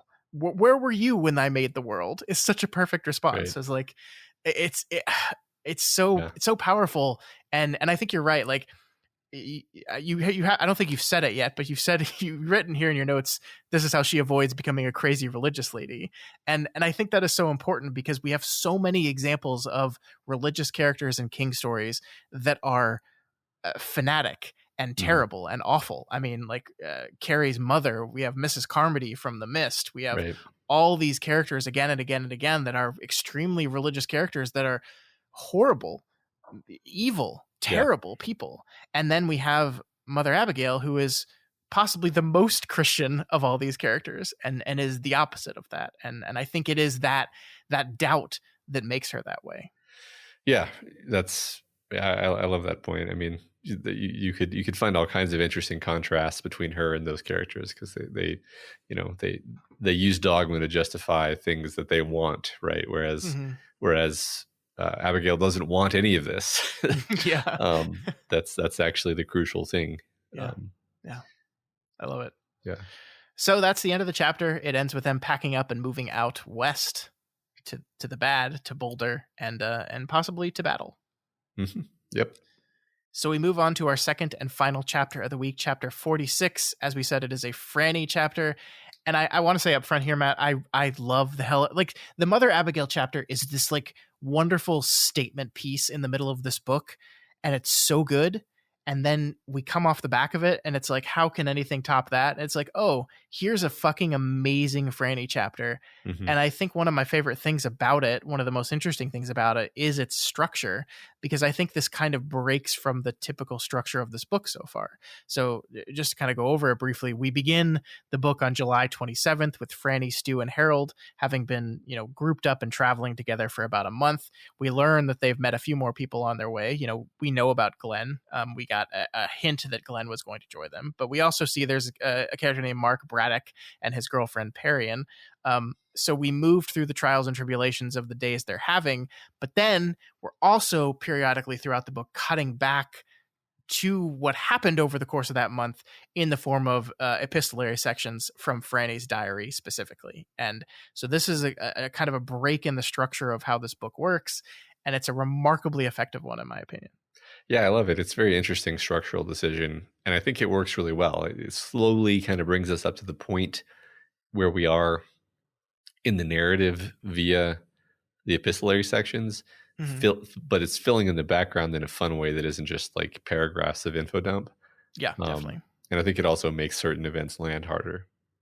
I totally agree with that, and I think we'll talk about that as we get through it. But So the first thing we learn is that the team has started taking sleeping pills in order to avoid the incredibly oppressive, scary dreams that they're experiencing every night, which I think kind of serves for us to show like a massive uptick in the effect that these dreams are having. You know, it started off as like, oh, it's just a nightmare and it makes me uncomfortable, but like it seems like they're really, really getting bad if they're having to drug themselves to avoid them. Yeah, yeah, absolutely. It's more than just like a kind of warning. It's like a nightly psychic attack Yeah. that's it's like actively weakening them and demoralizing them. And we see that Franny is not taking any of that because she's not quite sure how it would affect her baby. So she's suffering through the dreams without any kind of drug to get through it. Probably wise, because it seems like everything affects the baby. The group is also having another problem, Matt, or more specifically, Franny is having another problem, and that problem's name is Harold. Or I guess we should frame it correctly as that Franny is finding herself more and more extremely attracted to Stu, and she knows that Stu feels the same way back to her, but there's this Harold-shaped bomb in between them. I just like, we're not going to call out every time it happens in this entire chapter, but I think it's really important to note here at the top that one pervasive choice in this chapter, whether it's the diaries or the modern day stuff we're seeing, Harold is just this constant, uncomfortable presence in Franny's life now. He's just like always there, touching her inappropriately, hovering over her, just generally making her feel very, very uncomfortable physically, but then also just like it is absurd and ridiculous that Franny's like, I like this guy, he likes me, but we can't act upon this because Harold might be upset. Right. Yeah. I love the way this kind of builds throughout the chapter. There's like a slow burn where we see things degrade from, you know, where we kind of picked up, where there's almost like an appreciation for Harold. There's a, you know, at least a tolerance for Harold, and then by the end, it's like she can barely fucking stand being around him. And man, that's going to make things difficult, isn't it? It certainly is. And like, I think it's this. God, Harold. We got a lot to say about Harold. I don't want to upfront the entire conversation, but there's a lot more we learn about him in this chapter, I think. Okay. Yeah. I just want to, you know, parenthetical, like sometimes I think everybody feels a kind of nostalgia for like the old days before any of us were alive, when people lived in like closely knit communities together. And you know, the reality is that in every closely knit community, there's going to be a fucking Harold. And they're going to be there for your whole life, and you're never going to escape them. They're probably going to outlive you. Yeah. And that's the way that would actually be. Just, yeah. And you can't just like exile him. I mean, I guess you could, but like, I think that like Harold is useful and knowledgeable and smart. Like, he has value in the group too. That's the thing about him. Like, he has value in the group, but also is fucking douchebag. Yeah. And you know, I don't know. It's interesting. There's all sorts of conversations you could have here where it's like, could things have been better if she had just immediately shut him down, like immediately, you know? Yeah. So, this is actually like, I was kind of holding off on pushing back against you because we hadn't gotten to see more of Harold at the time. But I just flat out don't think that Harold thinks that Franny likes him. Like, I think Harold fully knows the score here. And maybe there were, you know, flashes and moments where he thought maybe. I think Harold is very much operating under the assumption that Franny isn't really that into him. But if I like hang around long enough, maybe I can convince her to change her mind. I think there's very much this kind of, and I've, I don't want to sit here and act like I'm judging Harold for stuff that I 100% did. But I don't know. Do you like remember that like you really liked a girl and you knew that she wasn't really that into you, but like in the back of your mind, you're just like, well, maybe if I just like am around a lot. Yeah. And like I help her and like I'm friendly, right. And like eventually one day she'll like wake up and be like, oh, I was in front of me all this time and I never, And I really think that's where Harold is operating. I Uh-huh. think he knows that Franny doesn't like her, but he's like hoping to play time and eventually realize that, oh, I'm really the best out of these, and maybe those feelings will grow. I think that's Uh-huh. what Harold is No, doing. I actually lean toward that being the case. I mean, I think there were a few things in the earlier weeks where I felt like, oh, she has done things that he has misinterpreted, and now he thinks that she's into him. And now, as we get into this later part of the story, I think that I actually think that I was wrong, and that Harold has such a low opinion of himself that even if she did like him, he would find it hard to believe, Mm-hmm. which of course she doesn't.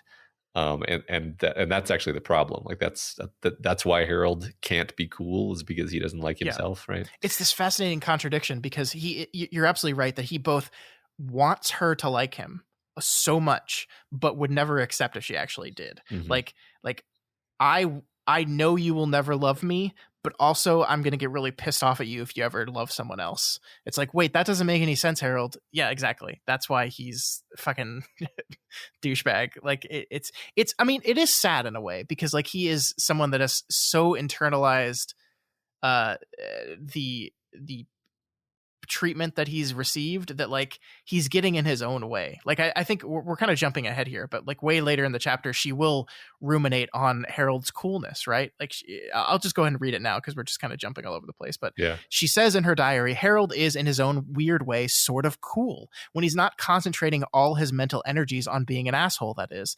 But you see, Harold could never believe that anyone could think he was cool. Part of him has such a huge investment in being square. He's determined to carry all of his problems right along with him into this not so brave world.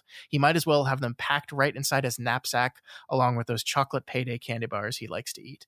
So yeah, this idea that he hates the world for the way it treats him, but he refuses to allow it to treat him any other way. Yeah. Like he's always got this giant chip on his shoulder, and it will always prevent him from allowing people to see him for the actually intelligent, useful, resourceful person he is.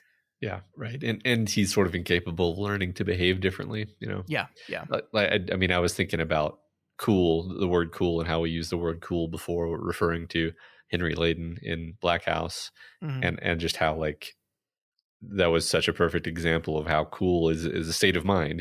Yeah. Henry Layden was cool because of just like who he was, and how he chose to exist in the world, and not because of any like objective external fact about him, or his appearance or whatever.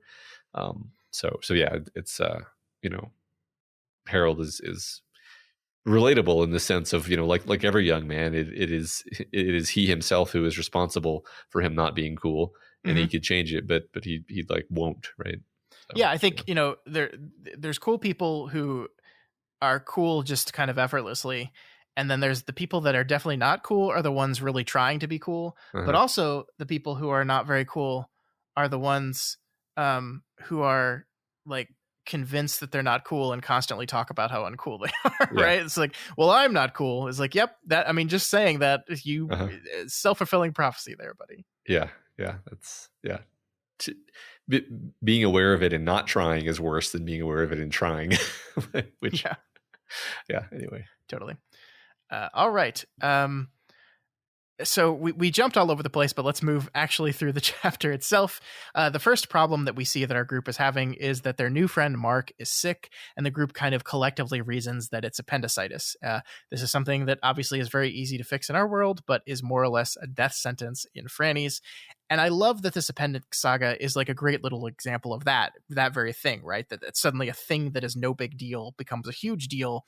But I also love it as a way that King uses to amplify Franny's kind of growing fear of her pregnancy. What if there's problems with the baby? What if I need a cesarean?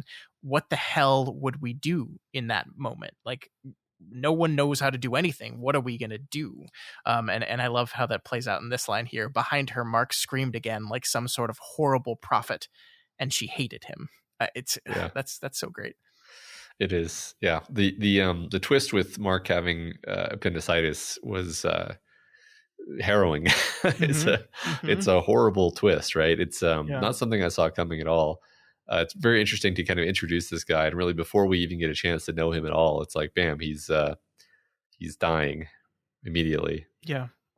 And dying to a incredibly treatable, normal thing that people in our world right now deal with all the time. Yeah. So from here we cut to Franny's diary, which we set up at the beginning of this analysis. But I just want to say here again before we move into the diary itself, I love this so much. Like we could have just seen these scenes that Franny is writing about from her point of view, and we're magic book people, right? We don't have to read Franny's diary to know what she's thinking. We get to know what she's thinking by just existing in the scene with her from her point of view. We get to be limited omniscient, right? But there is just something special and different here, because it's not just what Franny is thinking in the moment, but what Franny is choosing to write about when she thinks back on those things. And that's different, and it matters. And it says something about Franny more than just reliving the scenes from her point of view would. Yeah, I agree. I feel like we get to know Franny a lot better after this week than we ever did before. Yeah, because I mean, if you're looking broadly at this section and asking our God Stephen King why, as Mother Abagail does, and he responds, "Where were you when I wrote this book?" But just broadly, like, why did you structure this chapter this way? I think the answer is honestly because it gives us a window into Franny we haven't seen before, and I think it's really important at this point in the story that our readers understand Franny on a level we haven't quite gotten before. And I think that's very intentional and great, because we need to understand her feelings towards Harold. This thing makes it crystal clear. We need to understand the things she's worried about. And there's just a window through the epistolary writing that just perfectly encapsulates that to me. So I think it's really great. Yeah, it's beautiful. It's very fun. Very fun. All right. So from Franny's diary, we get to see the moment that Glenn decides to join them. He kind of excuses this as him, wanting to perform a sociological experiment here to like see what it would look like if we try to rebuild the society. But I mean, come on, man. Glenn's he doesn't want to be lonely, right? Like, he's using this as an excuse and a reason, but he just wants to be around people, right? Yeah, he's totally full of shit. Yeah. I mean, it's interesting to watch Glenn become less full of shit very quickly as the situation gets worse. It's so great because I have very fond memories of Glenn when I look back on this book. And as one of our listeners pointed out, Glenn kind of sucks at the beginning of this book. Like, we meet him as this guy that like decides to give Stu a major bummer, right? And then also we see him as like this negative presence who's kind of annoying. But I think the greatest thing Stephen King does is he puts him next to Harold Lauder, and suddenly Glenn looks like so much better in comparison. Yeah, for sure. And of course they're having all this friction because Harold is jealous of Glenn because Glenn is smart, kind of in the way that Harold is smart. Yeah. Book smart professor type guy. I'm so glad you picked up on that. Yeah. Which, it makes sense that Harold, since that's like his whole identity, that he would feel super resentful about losing his role as like the sole very, very book smart guy. Yeah, because Harold's resentment of Stu comes almost entirely from his threat towards Franny, right? Like he Stu's presence in this group makes it so Franny could never kind of turn around and see him as the best one, right? But you're right that he is immediately like resistant and asshole-ish to Glenn as well. And I don't think it's the same level of jealousy, right? It's not Franny related jealousy. It's that's my role. Like, that's me. And he's better at it than me. And so, yeah, it's a different kind of jealousy, but still a jealousy born of the same kind of insecurity that his Franny related jealousy is. Yeah, exactly. Another thing we're going to mention here at the beginning of the diary section and not all the way through, but I just wanted to say I really love the choice to add this things to remember bit that Franny puts at the end of every single one of her entries in her diary, just like things like random one-off things that said, here's here's the things as we move into the future we don't want to forget about the past. And the things she chooses to point out here, I think, really reveal more about her character. I think it's really great. Yeah, I love it. I agree. So we see the group arrive at the Stoveington Disease Center via the diary as well. And as Stu told the group, it's all dead. Everyone's dead. So Harold and Glenn and Franny all decide to go look around in the building anyway. Stu refuses to go back in, so he stays outside. And what they find inside is about what we expected, right, Matt? There's corpses everywhere. They actually go up to Stu's old room and they see good old Mr. Elder dead on the floor. I'm curious what your take on this scene broadly is. Like again, asking the question why. Why was it necessary for other characters to relive a moment we saw from Stu's point of view? And maybe the most interesting thing to talk about in this moment is Glenn kicking the dead corpse of Elder. Yeah. I mean, I was kind of surprised that it happened at all, right? Like it's like, did they just not believe Stu when he said the place was dead to the point where they really had to go all the way back to check? But yeah, I mean, I guess one thing that it accomplishes is to sort of march the characters tonally from what was really relatively sunny and hopeful tone in the earlier parts of the Franny and Stu chapters. Well, you know, not uniformly, obviously, but like we had kind of an optimistic interlude there where everybody's like, "Yay, other survivors!" and you know, there's hope. And then into this like dreadful kind of horrorful reality that they're in now, which kind of begins here with the return to Stoveington, and then just kind of keeps that tone for the whole rest of this chapter. Sure. Because each of our characters is kind of laid bare by the events of this chapter. And this is the, I don't know, I don't want to say inciting incident, but it's the moment where everything kind of takes a turn, I think. Yeah, I think you're right. I mean, I think despite being told very specifically by Stu, they harbored some sort of hope that this would be an answer to their, and I think that's why they needed to see it for themselves, right? They like the thing that Stoveington represents and represented for Stu was the collapse of government, right? Like this was a government facility. It was a government facility that was keeping him hostage, and its collapse meant a true end of any kind of organized structure and the people that Franny was kind of early in her chapters waiting for. Like some authority is going to come here and going to pick up the pieces, and this is her going to that authority, walking into the building of that authority and seeing that authority has failed and fallen truly with her own eyes. And so now we know that we have nothing and no one but ourselves, and so we have to make a plan. Yeah, I mean, it's a structurally interesting choice to kind of rewind, but I can see some reasons to do it this way. So back in the present day, we see the group continue to struggle with what to do about Mark.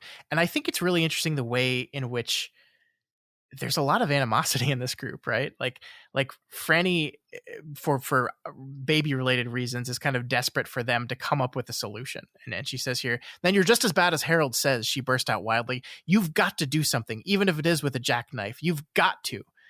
Glenn responds, "Why us?" Glenn asked angrily. "Why not you? We don't even have a medical book, for Christ's sakes." I love I love this interaction, right? It's just a little bit meaner than you would expect it to be, but I think like it demonstrates the way this event has kind of thrown everyone off a little bit. Like this is an unsolvable problem that should be completely solvable, and no one quite knows how to deal with it. Yeah, right. I mean, I think it'd be premature to say that they're turning on each other, but the cynicism and despair has set in very heavily, and all of the sort of mutual support and reassurance that they were getting from each other seems to have worn off or dried up, and now there's just yelling and sadness and failure. Yeah, I mean, it's easy to get along when everything's going well, right? But yeah, second there's problems, and suddenly the faults and the things about each other that didn't quite mesh are brought to the forefront. Yeah, exactly. I really do like this part though, where Franny is talking with Perian after she's come back from storming off, and the latter basically says, "Hey, we're all college educated people with liberal arts degree, right? And so we've been really trained at how to reason and think." And Harold's like, "Yeah," and she's like, "That's fucking useless. Uh-huh. None of that is useful in this world. We need mechanics. We need doctors. We need people, go-getters that are going to do something." And she kind of points out that Stu is the only one in the group, because he doesn't have a college education and because he's a blue-collar worker, is the only one that's like actively trying to solve problems. It was Stu's idea to go find some medical books to see if they can figure out something to do here. And I mean, guys, what is your thought about this kind of big swipe at the liberal arts degrees, of which Stephen King is a proud holder? What do you think about it? I didn't. This is one element I didn't really know what to do much with, beyond just kind of the basic level on which it's like, I guess she has a point that if you're in a survival situation, you'd probably be like, man, I really should have taken that first aid class. I really should have done a lot of stuff that I didn't do because I didn't think I was going to be in this situation. I thought I was going to get to make a living on computers. So, I don't know if there's like, if it ties into the larger themes, but probably does. We'll see. Yeah. I mean, I guess is there a version of society that exists in which we can do things like, be really good at analyzing books for some reason, but also learn life skills that in the event of horrible apocalyptic tragedy aren't completely useless? I don't know. I don't know. I think this is kind of just a natural result of civilization at large, is the differentiation of knowledge and labor and all these things. Yeah, I have this one friend who like recreationally takes courses on like emergency response stuff, and I'm always like, cool, I should do that. And then you totally forget about it until the next time I see him. Yeah. So it's a possibility. I mean, I think you're right. The division of labor is basically the way we've decided to organize our society, and that's, that makes it very brittle, right? Mm-hmm. So yeah. All the survivalists out there listening to this and like, yeah, fuck yeah. Yeah, we'll see survivalists. Everyone should know how to make a log cabin and take out an appendix. Just stack the logs. It's not that hard. It is, Matt. I don't know how to make a log cabin. I'm pretty sure I could take out an appendix, by the way. Would the person survive? Almost certainly not. But right. I could get that appendix out. Speaking of which, Stu and Glenn return with books and instruments, and they try to save Mark. They fail, of course, because they just cut someone open and try to take their appendix out. We just watched the movie Black Hawk Down for a Doofcast episode, and there's a scene in that where the medical guy is like frantically trying to tie off a huge vein, and fails to do so before the patient passes away. And I very much felt like that. Like it's the moment where like Stu has cut it open and he's found the appendix. He's like, I know it is. I got it. It's right here. All we have to do is cut it out and we're good. And then Perian's like, oh, he's dead. He's dead already. Mark's dead. He's gone. It's really sad. Yeah. Really sad. Yeah, it is. Not only is it similar to that Black Hawk Down scene in the actual, physicality of it, but also like the hopelessness and the sense of just like senseless, pointless tragedy of it. Yeah. I think the saddest thing to me is the way that Stu reacts, because you just feel like Stu has just really been getting pounded on recently. Yeah. I mean, and it makes sense, right? Because there's like this idea that, again, what you said earlier, like we found other people, community, we're rebuilding, everything's going to be okay. Like we were so lost and confused in the wake of this tragedy, but like we're going to come together, we're going to like build something again, and things are going to be okay again. And then you come across this incredibly easy to deal with problem that they are just completely powerless to deal with, and it's like, oh wait, it's not going to be normal again. Like even if we get hundreds of people together, it's not just going to go back to normal. The world has changed now, and dealing with the fact that there are problems that you are just powerless to stop. That history is filled with human beings dying of senseless, stupid, tragic things that we could have easily stopped but didn't know how. Like thousands of years of that, right? And all of a sudden we're back to that with something as simple and mundane as an appendicitis. Just cut that thing out. We're good to go. We don't even need it. But we can't do that. Yeah. So it's just, Stu is understandably upset for sure. Yeah. And so Franny, because she sees how upset Stu is, she goes to hug him. And yes, she has the hots for him. Yes, she has a huge crush on him. But the book is very explicit here. This hug had nothing to do with a lover's hug. This is a survivor's hug. But there's a Harold Lauder here, Matt. And he says, Harold Lauder, who did not know the difference between the hugs survivors and lovers may bestow on each other, gazed at Franny and Stu with dawning suspicion and fear. And then he goes storming off because that's rational. Yeah. I think maybe earlier I felt like you were going a little bit too hard on Harold earlier in the book, but like this kind of reaction is just psychotic. And I mean, I feel like we're setting up, it's kind of been obvious, honestly, for some time, but like we're setting up just some really atrocious disaster with Harold. Yeah. I mean, like if Franny and Stu start dating, what is he gonna do? Yeah, right. I mean, it's like, is it gonna be very violent or catastrophic? Like that's there's no turn the story takes where he's where he grows out of it. So, yeah. So the next day, they find out that Perian has committed suicide, and so suddenly our party that was starting to grow is back to 4 people again, which just is another huge shock. Which is, I mean, it's fascinating. We don't know who these people are, right? We barely met Mark and Perry, and we get like a very cursory couple-page explanation of their past and how they met and kind of fell for each other in this apocalypse. But we don't really know anything about them. But I think their deaths have a big reaction in me, at least. And I think it's because of the reaction it has in our characters and because of what it means about this world. It's just rough. Yeah. I think Perian at least was characterized enough to me to really feel it when she died, because it was like, it just felt very relatable. Just like, oh, I'm just a poor person who finally found like one good thing in life in this disaster, and now that's been taken away from me. And that's just such a little perfect vignette of tragedy. And I didn't see it coming that she was going to kill herself, although I probably should have. I kind of wonder if we're supposed to draw a contrast between this party and how they're doing versus, the other, well, I guess the other 2 parties.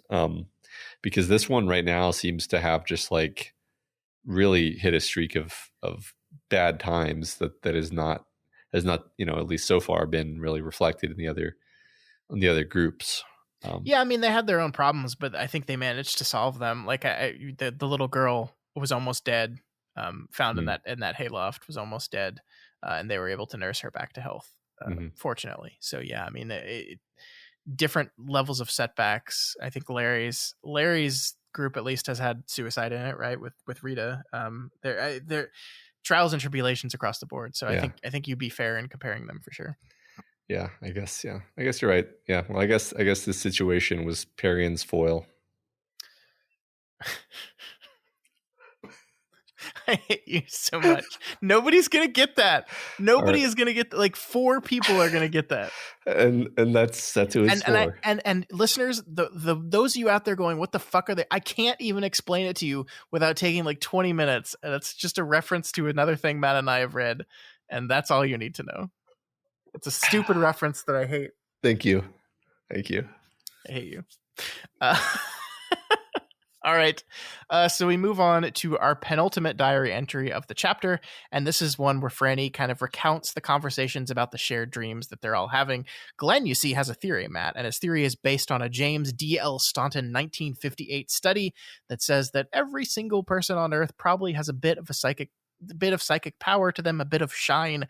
And this is because the study shows that full planes and buses almost never crash. They are always shockingly and statistically anomalously empty when they crash, and that is because people can sense it, and so they don't show up. This person and this study, as far as I can tell, just completely made up. There was no person named James D.L. Staunton. He did not do a 1958 study, and people probably do not have psychic powers. Just in case you were wondering, Matt, it's all made up, but it fits very nicely into the general King universe, doesn't it? Yeah. It made me wonder, I wonder if this guy knew the guy who wrote the book about the Carrie White incident. Oh, I wonder if it is the guy, if this is a reference I'm missing. So I looked it up and it's not. Okay. Thank you for doing my job for me. But I felt like it might have been. That's how, yeah. Cause I think King likes the idea that like there are paranormal researchers in this world where he actually has paranormal shit happening. Mm-hmm. Yeah. And just the idea that like one of the things they talk about it is they talk about it as like an evolutionary trait, right? Mm-hmm, that like that there are certain types of psychic power, like the ability to know when your loved one has passed away, even though you're not near them at all. Mm-hmm. And they were just like, that's not very evolutionary useful. So we just kind of evolved past that one. But the precognition ability to kind of preemptively sense danger and avoid it would be evolutionary useful. And so we've kind of kept that particular thing around. Is an interesting kind of fun way of trying to scienceify otherworldly stuff. I don't know. It's fun. It's interesting. And I think the most important thing here is Harold like loses his mind listening to Glenn embrace this stuff. Like to the point where you're like, that's probably an overreaction there, Harold. Any idea why he might do that, Matt? No, first of all, like the idea that the terrifying dreams they've all been having might actually be like a sign of something that's real and out there in the world would be incredibly horrifying. And especially if he's been seeing some kind of terrible dream content that the others don't know about. Actually, that would be where I would lean, is like his nightmares have been particularly bad and different from theirs. Mm-hmm. And he doesn't want to tell them about it. And so anyway, like, and admitting they might have some real truth to them would be especially terrifying for him. Especially terrifying. And then also separate from that, like he sees himself as being Mr. Rational. And it's just offensive to him that they would even consider this, which I guess makes it even funnier, where it's like, okay, but then Glenn proposes like a scientific test where they all write down their experiences of the dreams and then compare the notes. And he rejects that and like, well, that's just a good idea. Like that's just a rational scientific way of going about that. So should know better, Harold. Should know better. He should. Mm-hmm. So I kind of love this part as we conclude the chapter, though. What interests me about these dreams, he went on, is that they seem to presage some future struggle. We seem to be getting cloudy pictures of a protagonist and an antagonist, an adversary, if you like. If that's so, it may be like looking at a plane on which we're scheduled to fly and getting a bellyache. We've been given the means to help shape our own futures, perhaps, a kind of fourth dimensional free will, the chance to choose in advance of events. I love it. I love it so much. Like it's filled with the Glenn's. One of our listeners talked about the ways in which both Glenn and Harold talk, and they are like similarly erudite, but Harold does it in a way that's like desperate for people to know that he's smart, and Glenn just like talks. And I think this paragraph really, really exemplifies that for me. Yeah, that's well said. I like that a lot. But also I think this paragraph really feels like a skeleton key for a lot of the stuff that King does in general, and especially in this book, where like the telepathy and the prescience and like the ideas of choice and redemption are all tied together. So that again, like we were talking about earlier, the human mundane elements are tied to the supernatural elements in this view here that Glenn is sketching. Yeah. I think it ties back to exactly what we were talking about before, that like these big elements are just to put a character in a place to make a choice, like to choose in advance of events, Yeah. to have an active role in choosing where things are going to go. They've been given a little window into the future so they can make hopefully the right choice. Yeah. So our chapter ends with Mother Abagail entering Franny's dreams for the first time. I just, to say that, I just wonder if it's worth tracking the order this happens and what it could possibly mean. Like we know that Nick is kind of the first one we saw have specific dreams of Mother Abagail. We saw Larry experience it as well. We're kind of told here that both Stu and Glenn have also dreamed of Mother Abagail, but Franny had not, and Harold is being mysterious and cagey, and then suddenly Franny is one of the chosen as well here. Not saying it means anything, but it seems to be happening at different times for different characters, which could indicate something. Yeah. I lean toward it meaning something, but we'll see. Okay. Well, and that's the end of the chapter. Cool. So that is the end of our reading. Couple great chapters. We were going to be picking up with 2 more chapters next week. I believe they will be, God, what? This was 46. Yes, chapter 47 and 48 will be the 2 chapters we'll be covering next week. Awesome. Sounds good. But before we go, Matt, we have discussion, question, answers here. Just want to say, we switched at the beginning of the stand to using Matt's handy dandy algorithm. Just wanted to say at the front, currently the algorithm is not like weighting people based off of recency and being picked. And so we may be going to be looking into changing that. So like bad luck doesn't make it so your thing is never picked. But for now, it's really just a random chance each time. So if you're like, why this person again and not me? Again, blame science. Yeah. Hopefully nobody feels too left out, because we're not leaving that many people out, really. Yeah.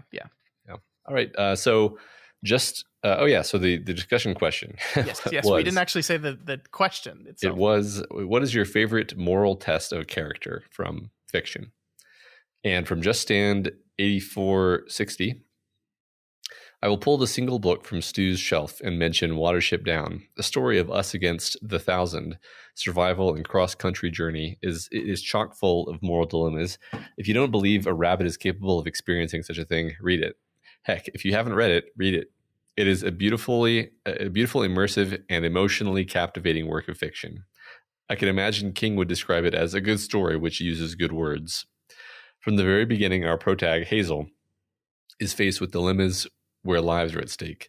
From choosing to believe Fiver, even if the younger rabbit has a reputation of being a bit flighty and head in the clouds, he puts his own rep on the line to face the chief rabbit to convince him to invoke a mass exodus based on Fiver's ominous dreams. Should we question Hazel's judgment? One might think he is quick to bat for the wrong team just because he doesn't have the guts to tell Fiver he's being silly.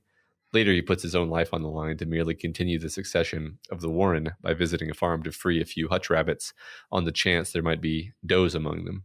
He's not perfect in character. In the book, he does this to impress the other rabbits when they come home from scouting, only to find out how dangerous the mission really was.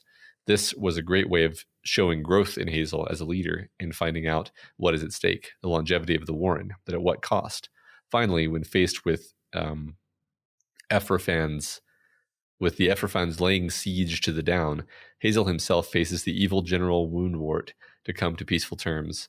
This even before the Ephrophans know that he himself is Chief Rabbit. It is not a long book, but if you are on a trip or just can spend some time with minimal interruption, buy Frith. Do yourself a favor and get this one in you. Hazel Ra. I really need to read this book. I really need to read this book. It seems like it feels like a classic on the order of Lord of the Flies or something that there's no excuse. So. There's no excuse for why we haven't read this book. Yeah, we need to get on this. Let's put it up for book club we have a We Pick It coming up for book club. Let's just do this book. Yeah, that's a good idea. Get it done with. I agree. I'm embarrassed that I have not read this book. Me too. Next up, we have Renee Runn, who says, one character that comes to mind for me is Snape, and the choice he had to make at the end of book 6. Sure, he's put into position by an unbreakable vow that he could not take, and also by terrible multiple circumstances, does that still justify him taking a life? Ooh, I don't know. Does it? Does it, Matt? Yeah. I mean, it is an interesting situation that Snape is put in, for sure. Yeah. No spoils, I guess. The most spoiled thing in the world, but no spoils. It is literally. It is one of the meme things that everyone spoils for fun. Yeah. Yeah. Shenanigoats says, I've decided to choose violence today. I'm going to talk about The Last Jedi on the internet. Part of what I love about this movie is that it gives every character a significant moral test. One that really sticks with me happens at the beginning of the movie. Kylo Ren is leading a strike on the Resistance when he has an opportunity to launch a missile that he knows will kill his mom, and he hesitates. We know he's capable of making these calls. He just recently killed his father, after all. But this time, he chooses not to pull the trigger. He can't do it. Say what you will about the sequence that follows, but his hesitation shows that Rey is correct when she says that she can still sense some good in him. Wow, The Last Jedi. That was a great movie. Mm-hmm. That's all I'll say about it. It was. I enjoyed it. Did you see, literally today, a thing came out where Rian Johnson was giving an interview and he says, I'm even more proud of that movie now than I was 5 years ago. And I'm like, fuck yeah, Ryan. I love you. Good for you, Ryan. Yeah. I love that movie, by the way. I truly love that movie. Yeah, it's good. Mm-hmm. Rob the Gob says, one of the best moral quandaries has to be Roland and Jake under the mountain. Even before they go under the mountain, Roland faces the choice of crying off the tower to train Jake and resume his quest later on. He lets his addiction to the tower pull him and Jake under the mountain, and all but confirming that he is willing to offer up Jake as just another sacrifice, all in the name of the tower. When Roland is finally faced with letting Jake fall to his death, our hero hardly hesitates choosing the tower, and ultimately his own damnation, over the salvation of Jake and his soul. What I find fascinating about this particular scene is we as a reader want both things too. We want Jake to be safe because we love him, but we've also been on this mysterious adventure with Roland, and the Man in Black seems to have some answers for us. So we want Roland and Walter to have their confrontation. We have to ask ourselves if we want the answers bad enough to be okay with the boy we love falling to his doom in the dark. Every time I read The Gunslinger, I turn those pages hoping to read a different version of the story where Roland saves Jake, so we can see how different Roland's story would have turned out. But of course, it never will. It never, ever, ever will. It's got to keep running through it. Just got to keep going. Yep. That's a great choice. Obviously, it's one of, I think, the most pivotal moral choices in any Stephen King book, and it's great. I love it. I like the way Rob the Gob framed that, though, as being like putting us in the awkward position of wanting to know the answers that Roland wants to know. So we're like, can I be okay with this so that I can get along with the story? I guess I can, apparently. Yeah, I mean, it's the same thing at the end of the series, right? Like, we want to see what's at the top of the tower as much as Roland does, despite knowing what it means. We can't help ourselves. Yep. All right. Bengo Skank 019 says, favorite moral test of character is Roland having to choose between saving Jake and catching up to the Man in Black toward the end of The Gunslinger. It is my favorite. We're a bunch of tower nerds here. Where are all these dark tower nerds coming from? It is my favorite in that it is the one I constantly reflect on. Having read the book 4 times, once in my teens, once in my 20s, once in my 30s, and once in my 40s, it hits differently each go round. The older I get, the less sympathetic the choice is, which makes the choices after both ultimately redeeming and ultimately damning at the same time. That, my friends, is some powerful storytelling. Yeah, I can see that. Yeah. It is the kind of thing that seems less forgivable the further away you get from the book. Mm-hmm. Steve Living Room says Gwendy is tested by the button box multiple times. That's a book you haven't read, Matt, so we won't go into any more details about that. The kids in It are tested big time, trusting each other, trusting their beliefs. Ismail gives tests to his pupils to see if they are worthy, and the pilgrims in the Hyperion series are all tested individually and together. Interesting. I'm trying to think if that is a thing that happens in the first book or in the later books, but I don't know. Hyperion I've only read the first one. Yeah, a lot of cool stuff though. I don't know. I don't know that stuff. Anyway. All right. Purring Wolverine says, one of my favorite moral dilemmas in fiction comes from the character Garps in the manga/anime One Piece. Did you know One Piece is about pirates, Matt? Did you know that? I did remember that this time. Yes. Garp is the vice admiral in the Marines and is considered a hero. Not to give away spoilers, I'm going to be as general as possible. His dilemma comes to him when his grandson Ace is captured by the Marines and sentenced to death for being a pirate. During his sentencing, the pirate crew he's part of, the Whitebeard pirates, come to save him. Who also comes during this melee is his other grandson and Ace's brother Luffy. Toward the end of the battle, Garp is the last person between Luffy saving his brother. Garp has the dilemma of following orders and stopping Luffy or allowing Luffy to beat him to save Ace. He absolutely loves his grandchildren, even though they ended up becoming pirates, but has his duty being a great Marine. In the end, he chooses family and lets Luffy beat him so that Ace can be saved. Overall, it's a wonderful moment and makes for a fantastic climax. If you've not read One Piece, I highly recommend you do. Yeah, it sounds Isn't it like 7,000 issues long? Yeah, it's How can one read? How can one hope to read One Piece? I don't know. I have at least one other friend who's also always telling me to read One Piece, and I'm like, yeah. When I retire, okay. Yeah, let me just take 5 years out of my life and read this thing for you. Yeah, when my kids are out of the house and I'm retired, and I have nothing to do other than like sit at coffee shops with a manga open on my knee.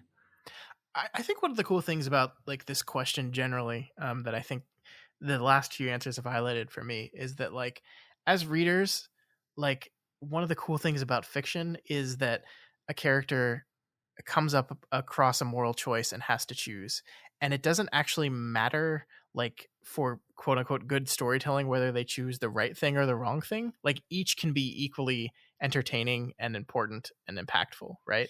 That like the idea that there's nothing in the rules of storytelling that actually says the good guy has to win in the end. Mm-hmm. Like it can be a well-told, competent story where the good guy loses, or the good guy makes the wrong choice, the good guy does the bad thing. I think it's just delightful. I love it so much. You know, the perfect example of that was pointed out to me recently is The Talented Mr. Ripley. Yeah, no, that's great. Makes the wrong choice every time. Every time. Yep. And it's such a good movie. Mm-hmm. Yeah, it's great. Yep. Complicated 9519, who says, as someone who was once a weird ass kid in high school that wondered why he couldn't get any girls, let me say that most guys back in high school thought they were the Harold that Larry pictures him to be, but they really are the Harold that Harold actually is. So that's not an answer to the question, but that is a good point. That let me say as well that I definitely had some Harolds in me. I think people are lying to themselves if they didn't have a little bit of Harold in them back when they were younger. Oh yeah. Harold is unfortunately pretty relatable in certain ways. Yeah. Mm-hmm. Yeah. All right, Walk-In Dude 22 says, my mind keeps coming back to the 99 film American Beauty. The movie itself can be hard to watch because of its disturbing subject matter, and I know that Kevin Spacey comes with his own set of problems. The subject of the film is Lester Burnham, a middle-aged man who is having his own midlife crisis in what happens to be the last year of his life. One of the main storylines involves Lester pursuing a wildly inappropriate crush on his daughter's slutty friend. I don't want to be spoilery, although the film is 23 years old. In the end, Lester is faced with a choice. In my view, his choice makes him the only morally redeemable character in the film. This one holds up really well and is enriched by repeat viewings. Each character is subjected to a unique arc, and the combination is a fascinating montage of suburban life at the turn of the century/millennium. I recommend this movie.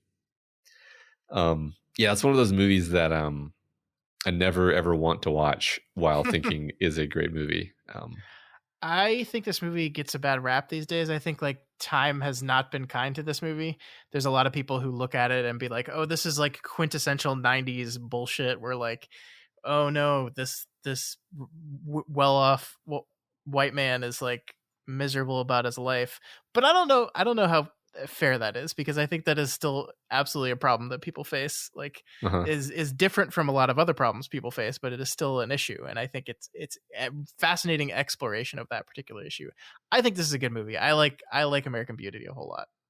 Yeah, I mean, I agree with you that people have taken that approach to the movie in recent years, but I'm like, people still talk about like ennui and isolation and meaninglessness all the time. Like it's still an issue, but anyway, they're different issues, but still issues for sure. The Kevin Spacey of it all has not helped this film either.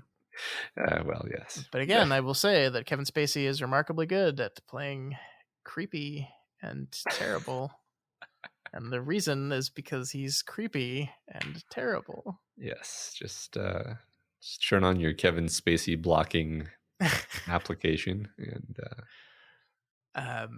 Next up, we have Baby Can You Dig Your Sam, who says, for Matt's sake, I'll take a LOTR detour. As Frodo and Sam are traveling, they pick up a companion, Gollum. Gollum is a pretty hard creature to like, not unlike Julie Lowry. Sam begs Frodo to get rid of him repeatedly, but Frodo's compassion and mercy keep Gollum around. Who knows what would have happened to Julie had they taken her with them? Mayhap she changes, and mayhap she doesn't. That's not the path they went down. That being said, Julie is a horrible person. I'm glad you got that in still, Sam. No, but that's true. I mean, the moral choice to take Gollum with you or not. And again, spoilers for Lord of the Rings, but the cool thing about this whole thing is that the choice that Frodo makes at the very end of the story is the wrong one, right? He doesn't throw the ring into the fire. He succumbs to it. He is defeated by it at the very end. But his moral choice to keep Gollum around and the greed of the ring itself is what saves him, because the Lord of the Rings is brilliant. I just want to say, this is a complete tangent. Someone on Facebook that I'm friends with said the prose in Tolkien's Lord of the Rings was a bit shit, actually. And I don't think they listen to this podcast. I hope not. But what the fuck?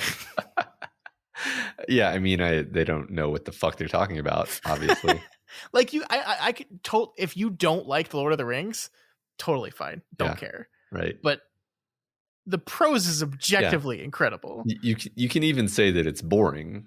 Yeah. But that doesn't the prose, just stylistically, descriptively, aesthetically, it's everybody's been trying to copy it for like 100 years. Shut the fuck up, man. Do we need to do a whole podcast on Lord of the Rings to teach people why it's amazing? Because I really feel like people don't know enough about why it's amazing. We might. We can be like we can be the guys who like try to make it cool, you know? We've just immediately become uncool just by saying that. If you could see a picture of, I kind of did the hand gesture when I said that.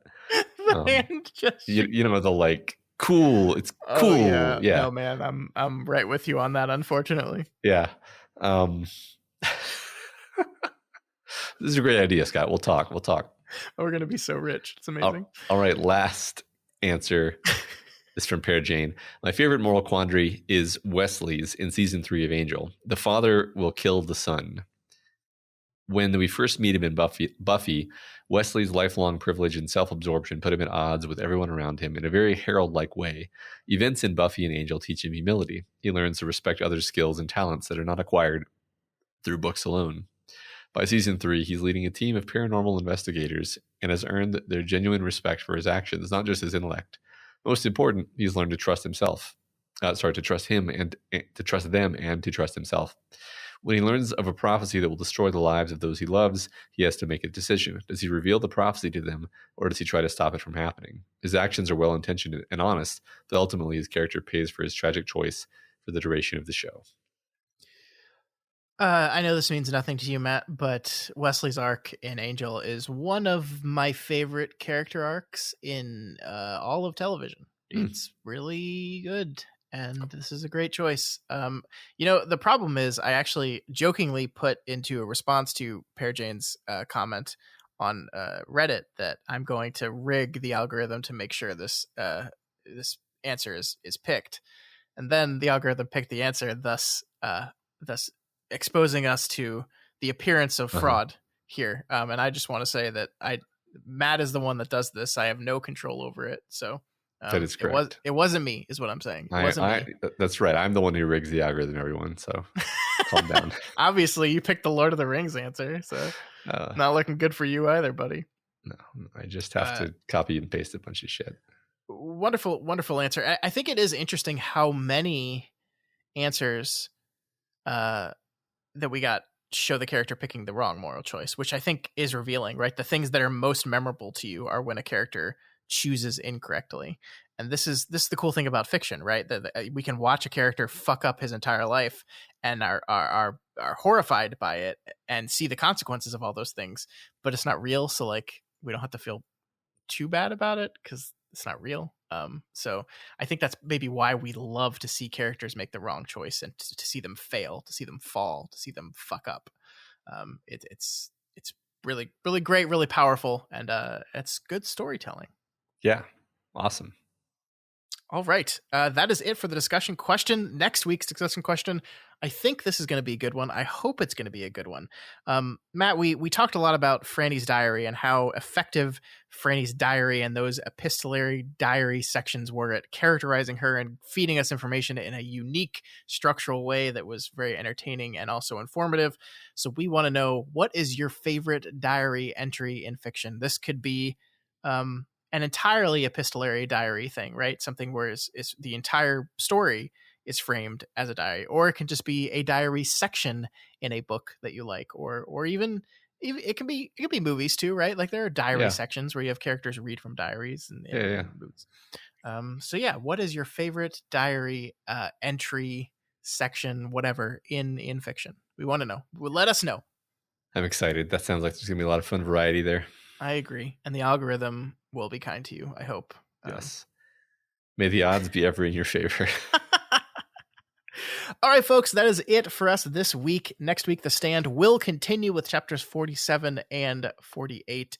I honestly, I know broadly where the story is going, but if you told me right now, Scott, tell me what happens in chapter 47, I don't know if I could. So I'm pretty excited to get into these things too, Matt. I'm not exactly sure what happens immediately next.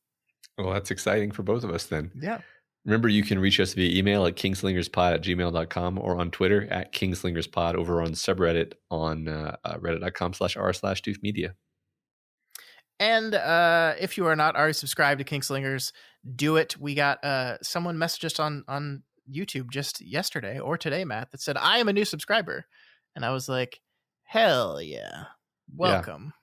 We got a new subscriber whose first episode they clicked on apparently was the Dark Tower Minute, where we covered the Dark Tower movie, and they were confused. Oh God! You mean that totally legitimate thing we did?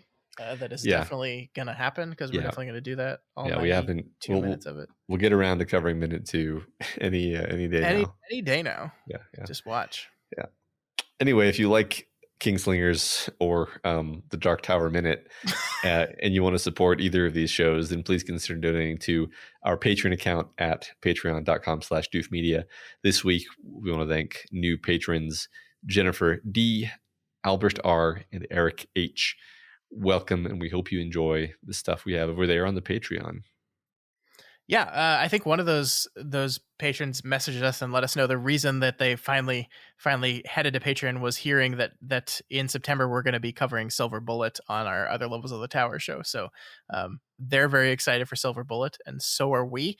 And I think all of you will be as well. So if you're not a patron, it's a great time to become one. Once again, that's patreon.com/doofmedia. Cool.